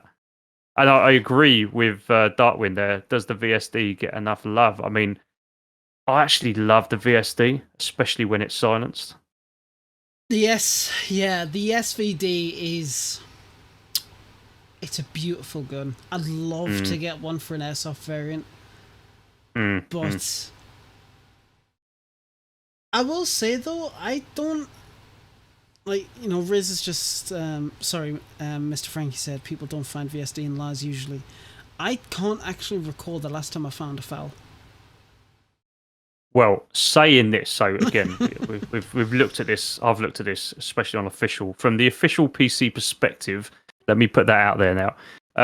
So LARs and VSDs are very, very rare to find now compared to what they used to be. But I've in all of my base raiding or stash finding, I think it's something. I don't know what the exact figures are. I need to check what they are now. I knew previously what the numbers were, like a couple of updates ago. But I wouldn't be surprised if a VSD there's only like 4 on any one server, or 3, or something like that. Maybe even 2. And LAR, I think you'll have 4, maybe 5, 6. I'm not sure, but I've got to be honest, I've not found a VSD on official for so long now. And then LAR, I found maybe 1 in like months, so they are super rare now on official. They really, really are. It's kind of crazy how rare they have become. I know, yeah. I mean, I even remember making its own dedicated suppressor for it, because I felt like at the time it's like the file's just underutilized. People would really like it with a suppressor and make it really powerful. Yeah. Was any point considering no fucker finds the gun anyway? Yeah. But yeah, I mean, there's definitely been a lot of changes with the loot economy in terms of certain guns. But I mean, I'd like to think we'll see some more changes in 120. And maybe even some changes to how certain systems function, like burst fire, or heck, even the even maybe the M16 can get a change, something similar to the FAMAS, where you can actually saw off the carry handle. Or again, fixing up a system where you can put optics on a rail on a gun. Because I know. There's a weapon attachments mod where you have to combine a Picatinny rail with an optic to then use it on a gun. Yeah. And it's so fucking annoying. So maybe they could come up with something like that, because if they do, I've got good ideas. Yeah, interesting. I think Melbourne's right, though. I mean, it would be interesting to see wooden attachments on the LAR. Yeah, actually, whatever you want to call it. You know what it is?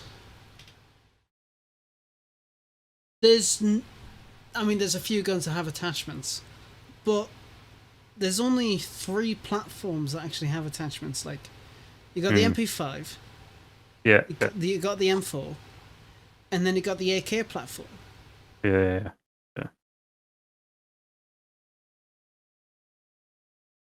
I think there needs. There's not that many, is there? When you really think about it, I mean, there's a few guns, but there's only the AK 74 101. And in the Vega, you can put a stock. Yeah, you can put an attachment on it. Yeah.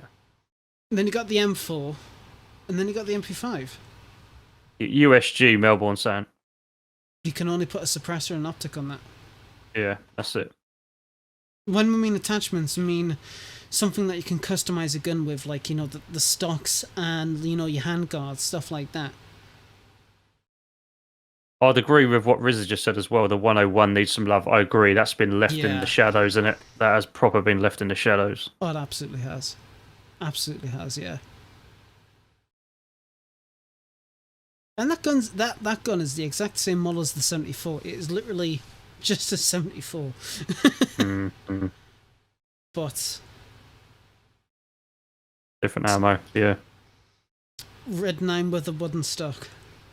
There you go. Yeah, the AUG, When is it coming? Devs, where is it? When is it? I'm actually gonna fucking cry if it comes out in 120. The AUG AX is insane. It's a good gun. I like the AUGs. Well, they're now spawning in the bunker on the Vonia, aren't they? On the third level. I think so, yeah. Yeah. I think you can only get them from in there, can't you now? On the Vonia. See, with that, I'm not sure if they do it at Heli Crushers anymore. I think it's only level 3. I'm not too sure. I'll have to check that out. Yeah. I'll have to look into that as well. Yeah. Because I know they've restricted some weapons and some loot to only spawn in the bunker. You may be right, whereas they may be at Helis. I'm not sure. Could be. At least the A1s. Yeah. But the AXs, or A3s, or whatever you want to call them, they only spawn in the bunker. Yeah, usage set underground, King Alabama. Yeah, there you go. There you go. Yeah, I thought it was. I found one on level 3, but I haven't found one anywhere else. So yeah. Yeah, absolutely. But a lot of interesting discussion when it comes to the weapons, and obviously it's a very key feature of the game. And we can only hope that they do finish importing the old classic ones, the old legacy ones. Heck, just bring something like really new and interesting, like the Groza. Yeah, interesting. What is interesting though? Mm-hmm. The DayZ store finally has the new Livonia maps. Yes. Yes. Which, it's funny because I do need one. I still have the first version, and I still haven't fucking put it up on my wall. Mate, I've got it on my wall. I love that. I keep forgetting to buy more blue tack to put it up on my wall, and I'm like, I'll go to Asda, I'll get some. I'll go out, I'll get everything but blue tack. I've gone with pins, mate. Mine is pinned to the wall. I would do pins, but I'm like, I don't really like pins, especially when it gets to like the actual like concrete wall. It's a fucking pain in the ass to get it in there. Whereas blue tack, just plunk it on there. I'm never making that sound on stream.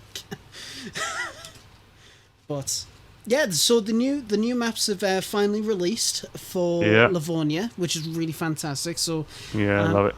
I'm actually going to get the store up for everybody. DayZ. You see, another reason why I love that is because I'm just messing around at the moment with map animations in Adobe Premiere Pro. And what I'm thinking of is taking a animated video, but lifetime viewer of the new map, and trying to get that into some kind of realistic format so I can use it in my videos. Yeah. Well, that's it. It's definitely a good way, and in having something like that, where if you have something like in real life, and you take a good picture of it, you can do so much with it to make it more lifelike instead of just take the picture from iSurvive and then working with that. Yeah. You can get a real homemade look from that. Well, proper high res as well. Oh, absolutely, especially that. But I'm just wondering, when the hell are they going to update the Chernarus map? Because they still haven't. Yeah. Maybe that is coming. New year. Maybe that is it. Maybe DOJ has something in the works for Chernarus and we just don't know yet. If a tweet comes out saying, while stock's left for the Chernarus map, then get in there. But we'll just have to see what comes out. But yes, like I said, the new maps are out, so get yourselves ordering. If you literally just go back and click on the stream and I hear my name, there you go. See, you knew we were going to be talking about you. DOJ, tell the team to... Literally the first word is DOJ. There you go. What timing? Yes, get in touch with the team, get the new Chernarus map on the store, let people buy it. Thank you. Much love. But, I fave Dev. Yes, absolutely. But, I was going to say something there. Shit. Cool. Yes. Map. Buy it. Buy it before Christmas, because shipping can be a bit of a pain, especially in the UK. Is that one of the Christmas prizes? I don't think so. I'm going to talk to Boyd to see if we can actually order a couple. See if we can get it sent out. Like we'll buy it for you and we'll organise something for you.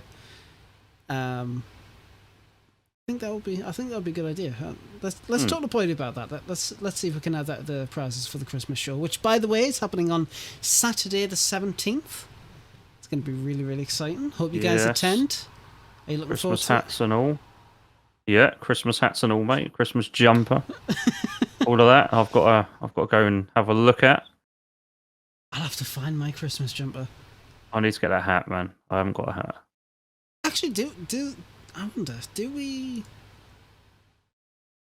Oh, we don't have the... I can't... I'll have to try and see if we've got, like... It'd be really funny if we could get like Christmas podcast Christmas themed jumpers. Yeah, that'd be quite. Yeah, let's have a little look at that.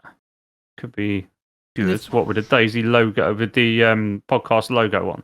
Yeah, I think that would be pretty fun. Would you guys like unironically in chat buy that? Because I think I would. I think yeah. Are you talking about having the DayZ logo on it somewhere as well? We wouldn't be able to do the DayZ logo. But So it'd have to be the podcast logo. Right, even a slightly different variation of the DayZ logo, though. No, not really. Day X. There you go. Fair point. Darkwing says if he was rich, he would buy it. Yeah, same here, mate. You might want to talk to Notorious Bam Bam. Okay, all right. I'll have to reach out to him and see what we can do there. DayZ large poster map 8585. Yeah. I'd get mine. I would love to get mine. See, I wanted to get like 2 maps of each, laminate one of each, and then like draw a bunch of shit on there. Kind of like to. This is my base. Where's Red 9? Some stupid shit like that. Mm-hmm. It actually had ideas for the podcast relating to that, but maybe we'll see the light of that in the future. The light of day, we'll see. Phantom Redbubble. Okay. Oh, there you go. See if you can put the link in the Discord, Bricktop, and we'll check it out. A treasure hunt. Hell yes. Yeah. One thing that was also discussed, not on our Discord, but actually on Twitter. Now let's see if I can get the tweet. I did have it, and it's gone. And it was by the Running Mans. Okay. Let's see if we can get that up there. Once my Stream Deck is... I'm going to assume that... Yeah, I thought as much. Our webcams are broke, and the... I set this up every single time. For some reason, this scene just does not want to work. Oh, I'm not surprised. There we go. So, the Running Man's made a tweet here. Dear DayZ, please can rag shoes not simulate the sound of barefoot movement? It's a dumb feature that belongs in arcadey battle royale games. They're easy to make, easy to fix, and utterly exploitable. They should be for when your shoes are ruined, not for uber chav PvPers, and obviously hardcore gamer. Epic GIF, as always, Paul. I love his GIF. It's always really, really funny. And Sawyer, if you say that again, I'm actually going to mute you. No, I'm not going to. But they're silent, too silent. What do you think, Cobra? Yeah. Well, I'm not going to disagree with that. I think that's right. Yeah. Yeah, I can see why he's come forward and put a direct request in for that. I do think they shouldn't be repairable. And I do think that their sound should be changed to something that isn't just your bare feet on the ground. Yeah, it should have some... Like a little... Yeah, I was going to say a little kind of silk slide type noise or something. I don't know. Yeah, they shouldn't be your bare feet. Yeah, and yeah, because if you can just constantly repair them, then yeah, it is what it is. Sure, you could make some more, but that's the kind of risk when it comes to the improvised clothing. Rip up anything, and then you can just make it. I like still hurts you, just doesn't cut you. I think Dumpgra actually made a good point on this. I believe it was him. It should still cut you, but it should be a much lower chance. Okay. Yeah. Because it's just cloth on your feet. Like, That's if right. you're running and around... you will get some form of cut, won't you, at some point, but it won't be every 2 seconds. Hmm. I don't know about the hurt you thing, because you just run around and making noises every 2 seconds. But yeah, I do think if you're going to have a cut or something like that, it needs to be, I'd agree with that. It definitely needs to be a much lower chance. Thank you very much, Bricktop. Much appreciated. But it's definitely an interesting, because they are easily exploitable, definitely, and it does need to be addressed. I think that was one of the most interesting introductions when it came to like the improvised clothing. Like, everybody knew that's going to be exploitable, and it has been. And I just don't know how to fix them apart from like lower chance to cut or hurt you. Maybe reduce the health a little bit and just make it not repairable.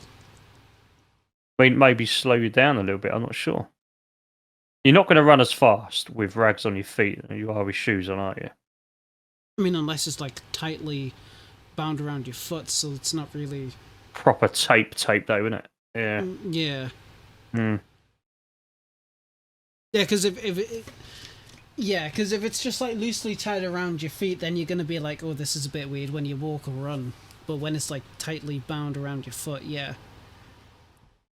You ever met the Native Americans? I was going to say, I was waiting for a comment like that. Yeah. Fair play to you, Fair play. But improvised socks for life. Yeah, fair enough. But maybe there could definitely be some changes brought to it. But we'll have to just wait and see what the community has said. Quite a few people talked about it when the post back up. Dumpgra said, interesting, maybe. 1, increase rags required to make... 2, make them non-repairable, maybe muffled cloth sound, not barefoot. A % chance to cut feet, but way lower than barefoot. Overall health lowered, making sprinting, ruining them faster. And there was a ticket made here, and I can't check it. Fuck's sake. BWAD says, should they wear down much faster than they already do, not be repairable? In my opinion, yes. But them simulating barefoot movement seems pretty fair, considering the trade-off not being durable footwear in the long term. I also don't think that using them is arcadey whatsoever, which I kind of agree with that statement. Yeah. I think what about the way to resolve it would be different surfaces would be different damage, different variation of cuts. You know, something along those lines, maybe. So running on a road with them, they're gonna ruin very easily, I would imagine. Chances of getting cut are increased. Yeah, because that can be configurable. Each surface type in DayZ has kind of like that kind of like config setting for it. So depending on, it will deal damage based on what surface it is. So that's already in place, but it could be further adapted with just those shoes. I think that would be, I think that would be a good way to deal with it. I think that really would be a good deal with it. Yeah, possibly. But it is always interesting when you hear about what the community like talks about, agrees with, disagrees with, because you made a poll. Ah, yes. The bunker base building poll, and we'll go through this just very quickly.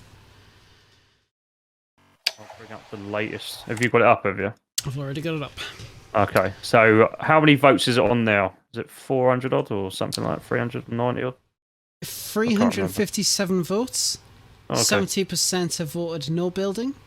Yes. 30% have voted building. That's right. So That's for people who's listening to this on SoundCloud or Spotify or anything like that, now here's a question that divides so many DayZ players right now. Who is for and who is against building at the new Livonia bunker? Let us know your thoughts in the comments below. And, quite a few people surprisingly voted for no building. I'm Do you know very what? surprised. As I said, I thought this would get more of a 50-50 type response. That's what I was kind of expecting. But I think what's happened is because it changed after the first 10 minutes, it was the complete opposite way round. First 10-20 minutes that went up, and then it just went straight on the path you've seen it on. So there's some interesting comments, and I think a lot of them will have to say around the fact that people want to experience the bunker as it's a new feature. You can't, if you're on a server you want to stay on and it's base built up in, and you're a solo. So we've been through all those topics of conversations, but yeah, 70-30 was a bigger spread than I thought it would be. It definitely is a much larger margin than I thought it would be. And I just quite like this from Serco. It's just not cricket, Cobra. Absolutely. I completely agree with him, mate. It's not. It's not cricket. But yeah, I mean, there's a few people, a few conflicting opinions in the comments there. I quite like it when, you know, people talk about it, because you would think, oh, everybody's just going to easily say, like, you know, people should build in there or whatever else. But turns out it's actually a lot more than just that. So I'd love to hear everybody's thoughts in the chat. And again, if you're watching the VOD, I'd love to hear your thoughts there or in the Discord. All the descriptions down the link. That is legit what I was just about to say. Holy shit, I am tired. Oh, don't, mate. My eyes are closing. Oh, so I'm all right. I'm all right at the moment. I've had a long week. Yeah, I think we both have a bit in own different ways. But all the links are down in the description. Get yourself in there, get yourself involved in the conversation, and we'd love to hear your thoughts about it. Absolutely. And if you want to support the show, again, all the links down in the description below. But it was a really interesting poll, and I'm really happy to see that people voted on it, shared their opinions, and shared their thoughts on it. Will DayZ actually ever implement a system where you can't build there? I don't think they will. I don't think so, nah. I think it would be really unfair. But if you want to play in a server that doesn't allow it, then modded's where you go. Absolutely. That's the only way to guarantee it, isn't it? Pretty much. Pretty much at this point, yes. And also, we previously talked about boats on the channel. Now, Red Falcon created, or is creating, a watercraft boat mod. And I quite like the description of this. Lad wants more wave action at speed. Lad gets it. And, yes, I do. So I'll post the link in the description below so people can watch it. Please sub to him, like his videos, and comment your thoughts on the content that he makes. It's just, it's just various updates that he does with his mods, but any feedback does go a long way. Again, I talked about how in the previous video that was showed off, it was too static when the boat was going, and he's changed it. So, yeah, fair play to him.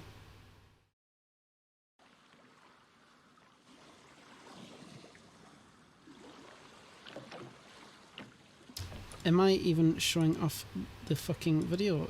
No, I am not. I was going to say, I thought we had a loss of sound there for a second. Yeah, I'm just being a bit silly. Jesus Christ, lad, get with it. Get with it. So here's the video. It does go pretty fast as well, doesn't it? Yeah, it's a pretty speedy thing.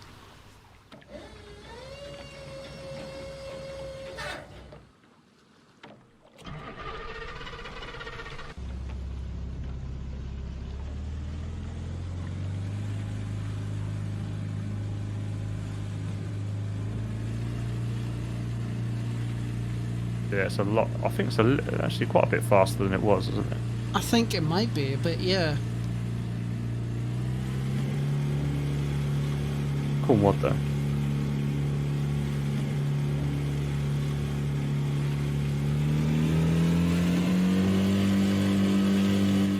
But look at that action, like the boat's still going, it's still rocking, Yeah. that is so nice. Yeah, no, it is good. Just imagine how quick you're going to be able to get up and down the coast in that. Oh mate, it'd be so nice. Saves all that running.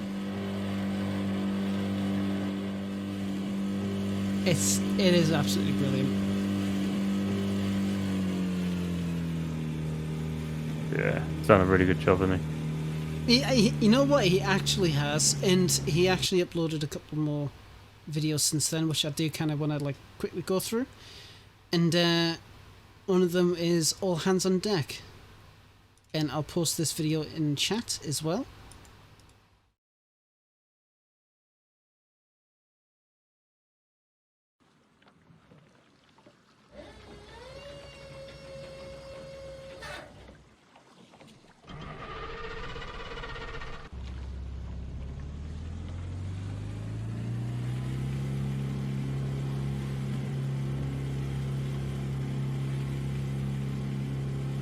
And I love this video. I watched it earlier on. I didn't even have enough time to put it in the agenda, Cobra. It was that recent I saw it. Right. I was going to say I didn't see this version of it. There you go.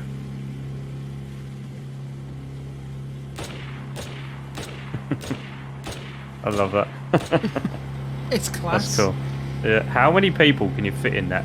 Is it just one, or is it? I like think it's two? just one, but with introduction of being able to actually like stand in it while it's going, you could probably fit a few Yeah. people in there now. Yeah. I wonder, does it ruin I don't if you push it to shore? You crash it into rocks or something. I wonder if it ruins or not. That's a question. I don't know. I'll have to actually ask him about that. Actually, Yeah. ask him about that. I think that'd be really interesting. But fantastic Yeah. work as always, Red Falcon. Yeah, And if yeah, you see yeah. this It's done video, well. if you see this part of the VOD, nice. Good stuff. Yeah. If you need help with the texture for the boats, hit me up. I'll be able to do it for you, and I'll do it for free. Because that boat is looking too Does clean. look good. It looks good. But it's a bit too clean. It's white though, isn't it? So white will be very, very new looking, won't it? Yes. Unless it's got a hole in it. Unless it's got a few in there. But no, absolutely fantastic. Keep it up, Red Falcon. Can't wait to see the mod out and about and in people's hands. Yeah, sounds good. And just a quick. Do we have enough time to quickly go through 2 more videos before we finish off for the night? Yeah, of course, mate. Absolutely Yeah. fantastic. So, a couple more videos that we want to show off. DayZ Aftermath Base Building 2.0. Now, this is a relatively old video, but it features some of the base building aspects that Aftermath uses. I've not played in the servers yet, but I was intrigued enough about this video. Yeah. And we wanted to show it off on the show. Now, we won't play the full thing. We'll let you guys watch it in full, but we'll just place a few bits and bobs of it. Chat is still talking about rags on the feet. Yeah, and weapons. Yes. So, so I've actually I've used this mod. I've played on this server as well, and I do like it. It's a bit futuristic type for where we currently are on vanilla, but it's interesting and it is good. It's easy to use. If you're not happy, you can just press left click again. If you notice, Yeah, he's segmented the video in chapters, so if you're only interested in one thing, you can do that. you press X, you can switch to snap mode. Yeah, you're right though. Ryan, balance over realism. Yeah. I'll go with that. And it'll freeze the hologram. You can move around it. Have a look where you're placing it. Then I can press page up and down, and I'll make it move up and down. See that there? That's This another is- interesting tool. Yeah. Page up and down. This is one of the reasons I wanted to like talk about this a bit more, because I think you showed this video off to me, Cobra. And when it comes to base building, I'm kind of like, I kind of like vanilla. But when it comes to this level of detail of what you Oh can yeah, do, you I can like you it. can make something extraordinary with this mod, Then R again. and it all fits together without any bloody gaps. So Mhm. Click to deploy it. As you can And he see, talks it's got about these little what you axes can do with on the each edge. floor placement. So You can angle it. You can pretty much do whatever you want and build it Whatever you however want.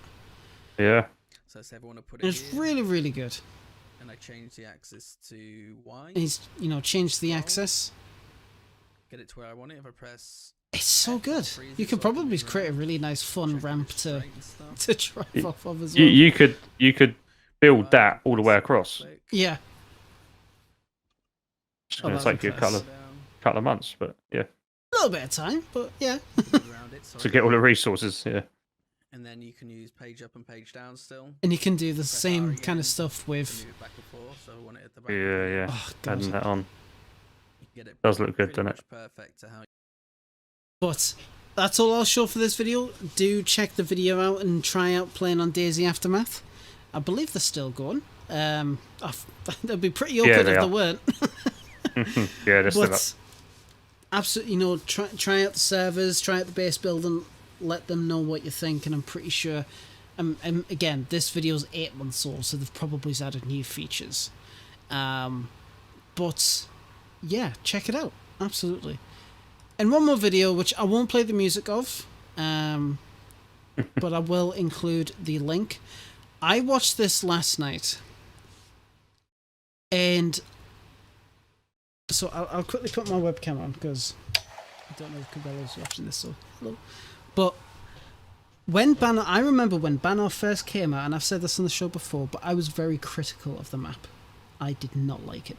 I thought it was terrible, to put it plainly. But over time, seeing it being developed, being fleshed out, to get to this stage, is fantastic. And Cabello has a lot of my respect, considering it's been mainly him and a few other people.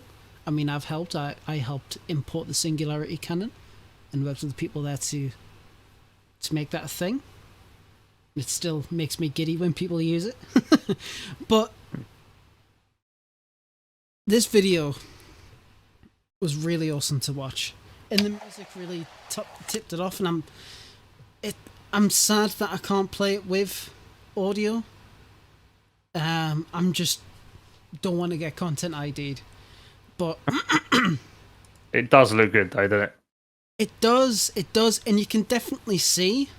Yeah. I mean, he's using a lot of DayZ assets there, and obviously there are some custom bits here and there. Mm-hmm. But you can definitely see.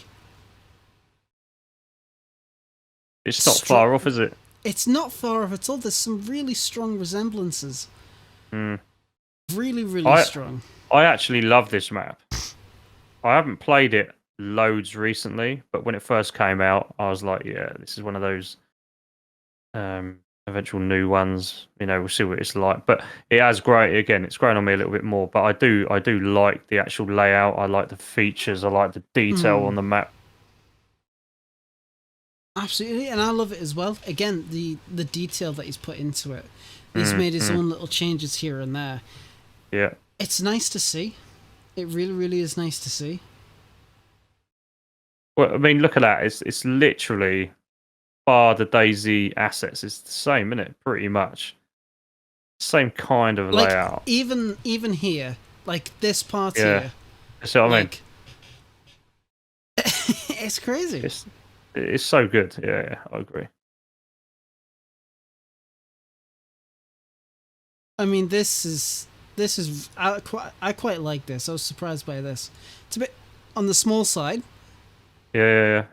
But you got to do what you got to do and work with what you have. Yeah.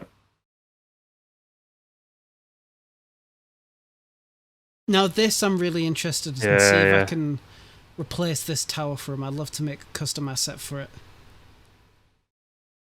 But even this kind of like shows the ingenuity that he has, considering he is just using scaled objects to create the some buildings that he needs, and it's really awesome. It's really awesome. So check out the video, guys. Again, sub to him, like his videos, give him absolutely. I'm actually that's a good point. Why the hell am I not subbed on this channel? There you go. Hello. It's so good. I'm subbed to you. I'm totally subbed to you. It's fine. Don't hurt me. But again, check out his videos, check out his map, and just share the love. Share the love. Out of all the people in the community, he absolutely deserves it. Yeah. Good lad. Done a good job. LOL caught in 4K. I think you'll actually find it's 1080p. I think. But with that, we are at an end for today's show. I think this has actually been one of the longest ones we've done in a fair while. Where are we at now? 2.5, 3? Well, it's just still 2 hours and 15, but we've been kind of working a little bit under the past few times. But yeah. But obviously, before we finish off, Cobra, Spotlight, what is it this week? Do you know what? I haven't really given it an awful lot of thought because I've been so busy this week. But I'm going to go with the slight change in my opinion from the M16 to what I would normally use as an M4. I'm going to go with that. We'll keep it with that. Yeah, I think it's changed my. I've always been open to change, obviously, as I've said before, but I have to see it, and as I've seen it now, the little demonstration, it has made me reconsider a little bit. So yeah, there you go. What's yours?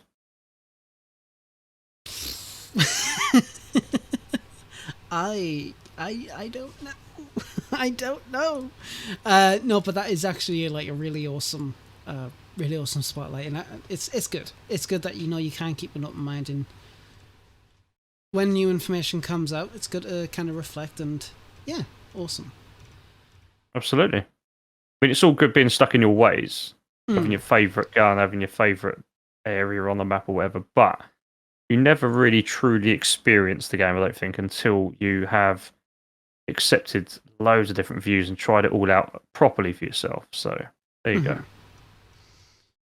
I think look at Tate. Can't spotlight yourself there, lad. Shit. But I'm so cool though. No, I'm really not. I actually don't have one. I don't have one. I really should though. So you know what? I actually want to put my spotlight on T and Two Pigs. There you go. They came on the show, and they were able to spend what little time they had talking, about their server with us and everything they've been working on. And it was really awesome to see new faces come on the show, and they were really lovely. Absolutely. And I can't wait to see them again coming on the show. Absolutely. And with that, it's just one more thing. Guests. We may have a guest for next Friday. Yes. I have been discussing it with her, and we shall see what we can do. We'll keep you guys updated. But if it does pan out, I'm really excited to have her on the show, and we'll let you know. Absolutely. And again, as usual, go on. I was going to say we've got a few lined up over the next few weeks. I will drop a name of an individual who's just started his new channel, Sliverin, someone I know well. We'll be looking to get him on the podcast in the next couple of weeks. Absolutely. Just dropped his first DayZ video. It's a cross between Wobo and humour, his type of humour anyway. Very scientific fact-wise. So I will give you the details next week. But type in the name Sliverin and you will find it on YouTube. So we'll try and get him on shortly so we can have a little chat to you about what he's been up to. Absolutely. Absolutely. That would be really fantastic. And again, as Bodhi said, Xmas break is coming up. Next week is the last episode before the Christmas episode. And then we'll be on break until New Year. And when more information comes out about when we'll be back, we shall let you know. But with that, Cobra, thank you very much for coming on to the show again this week. Really appreciate it. No props, mate. I hope you have a lovely weekend. And yourself. People in the chat, everyone who's watched or watching, have a great weekend, and we'll see you next week. Take care, everyone. And bye-bye for now.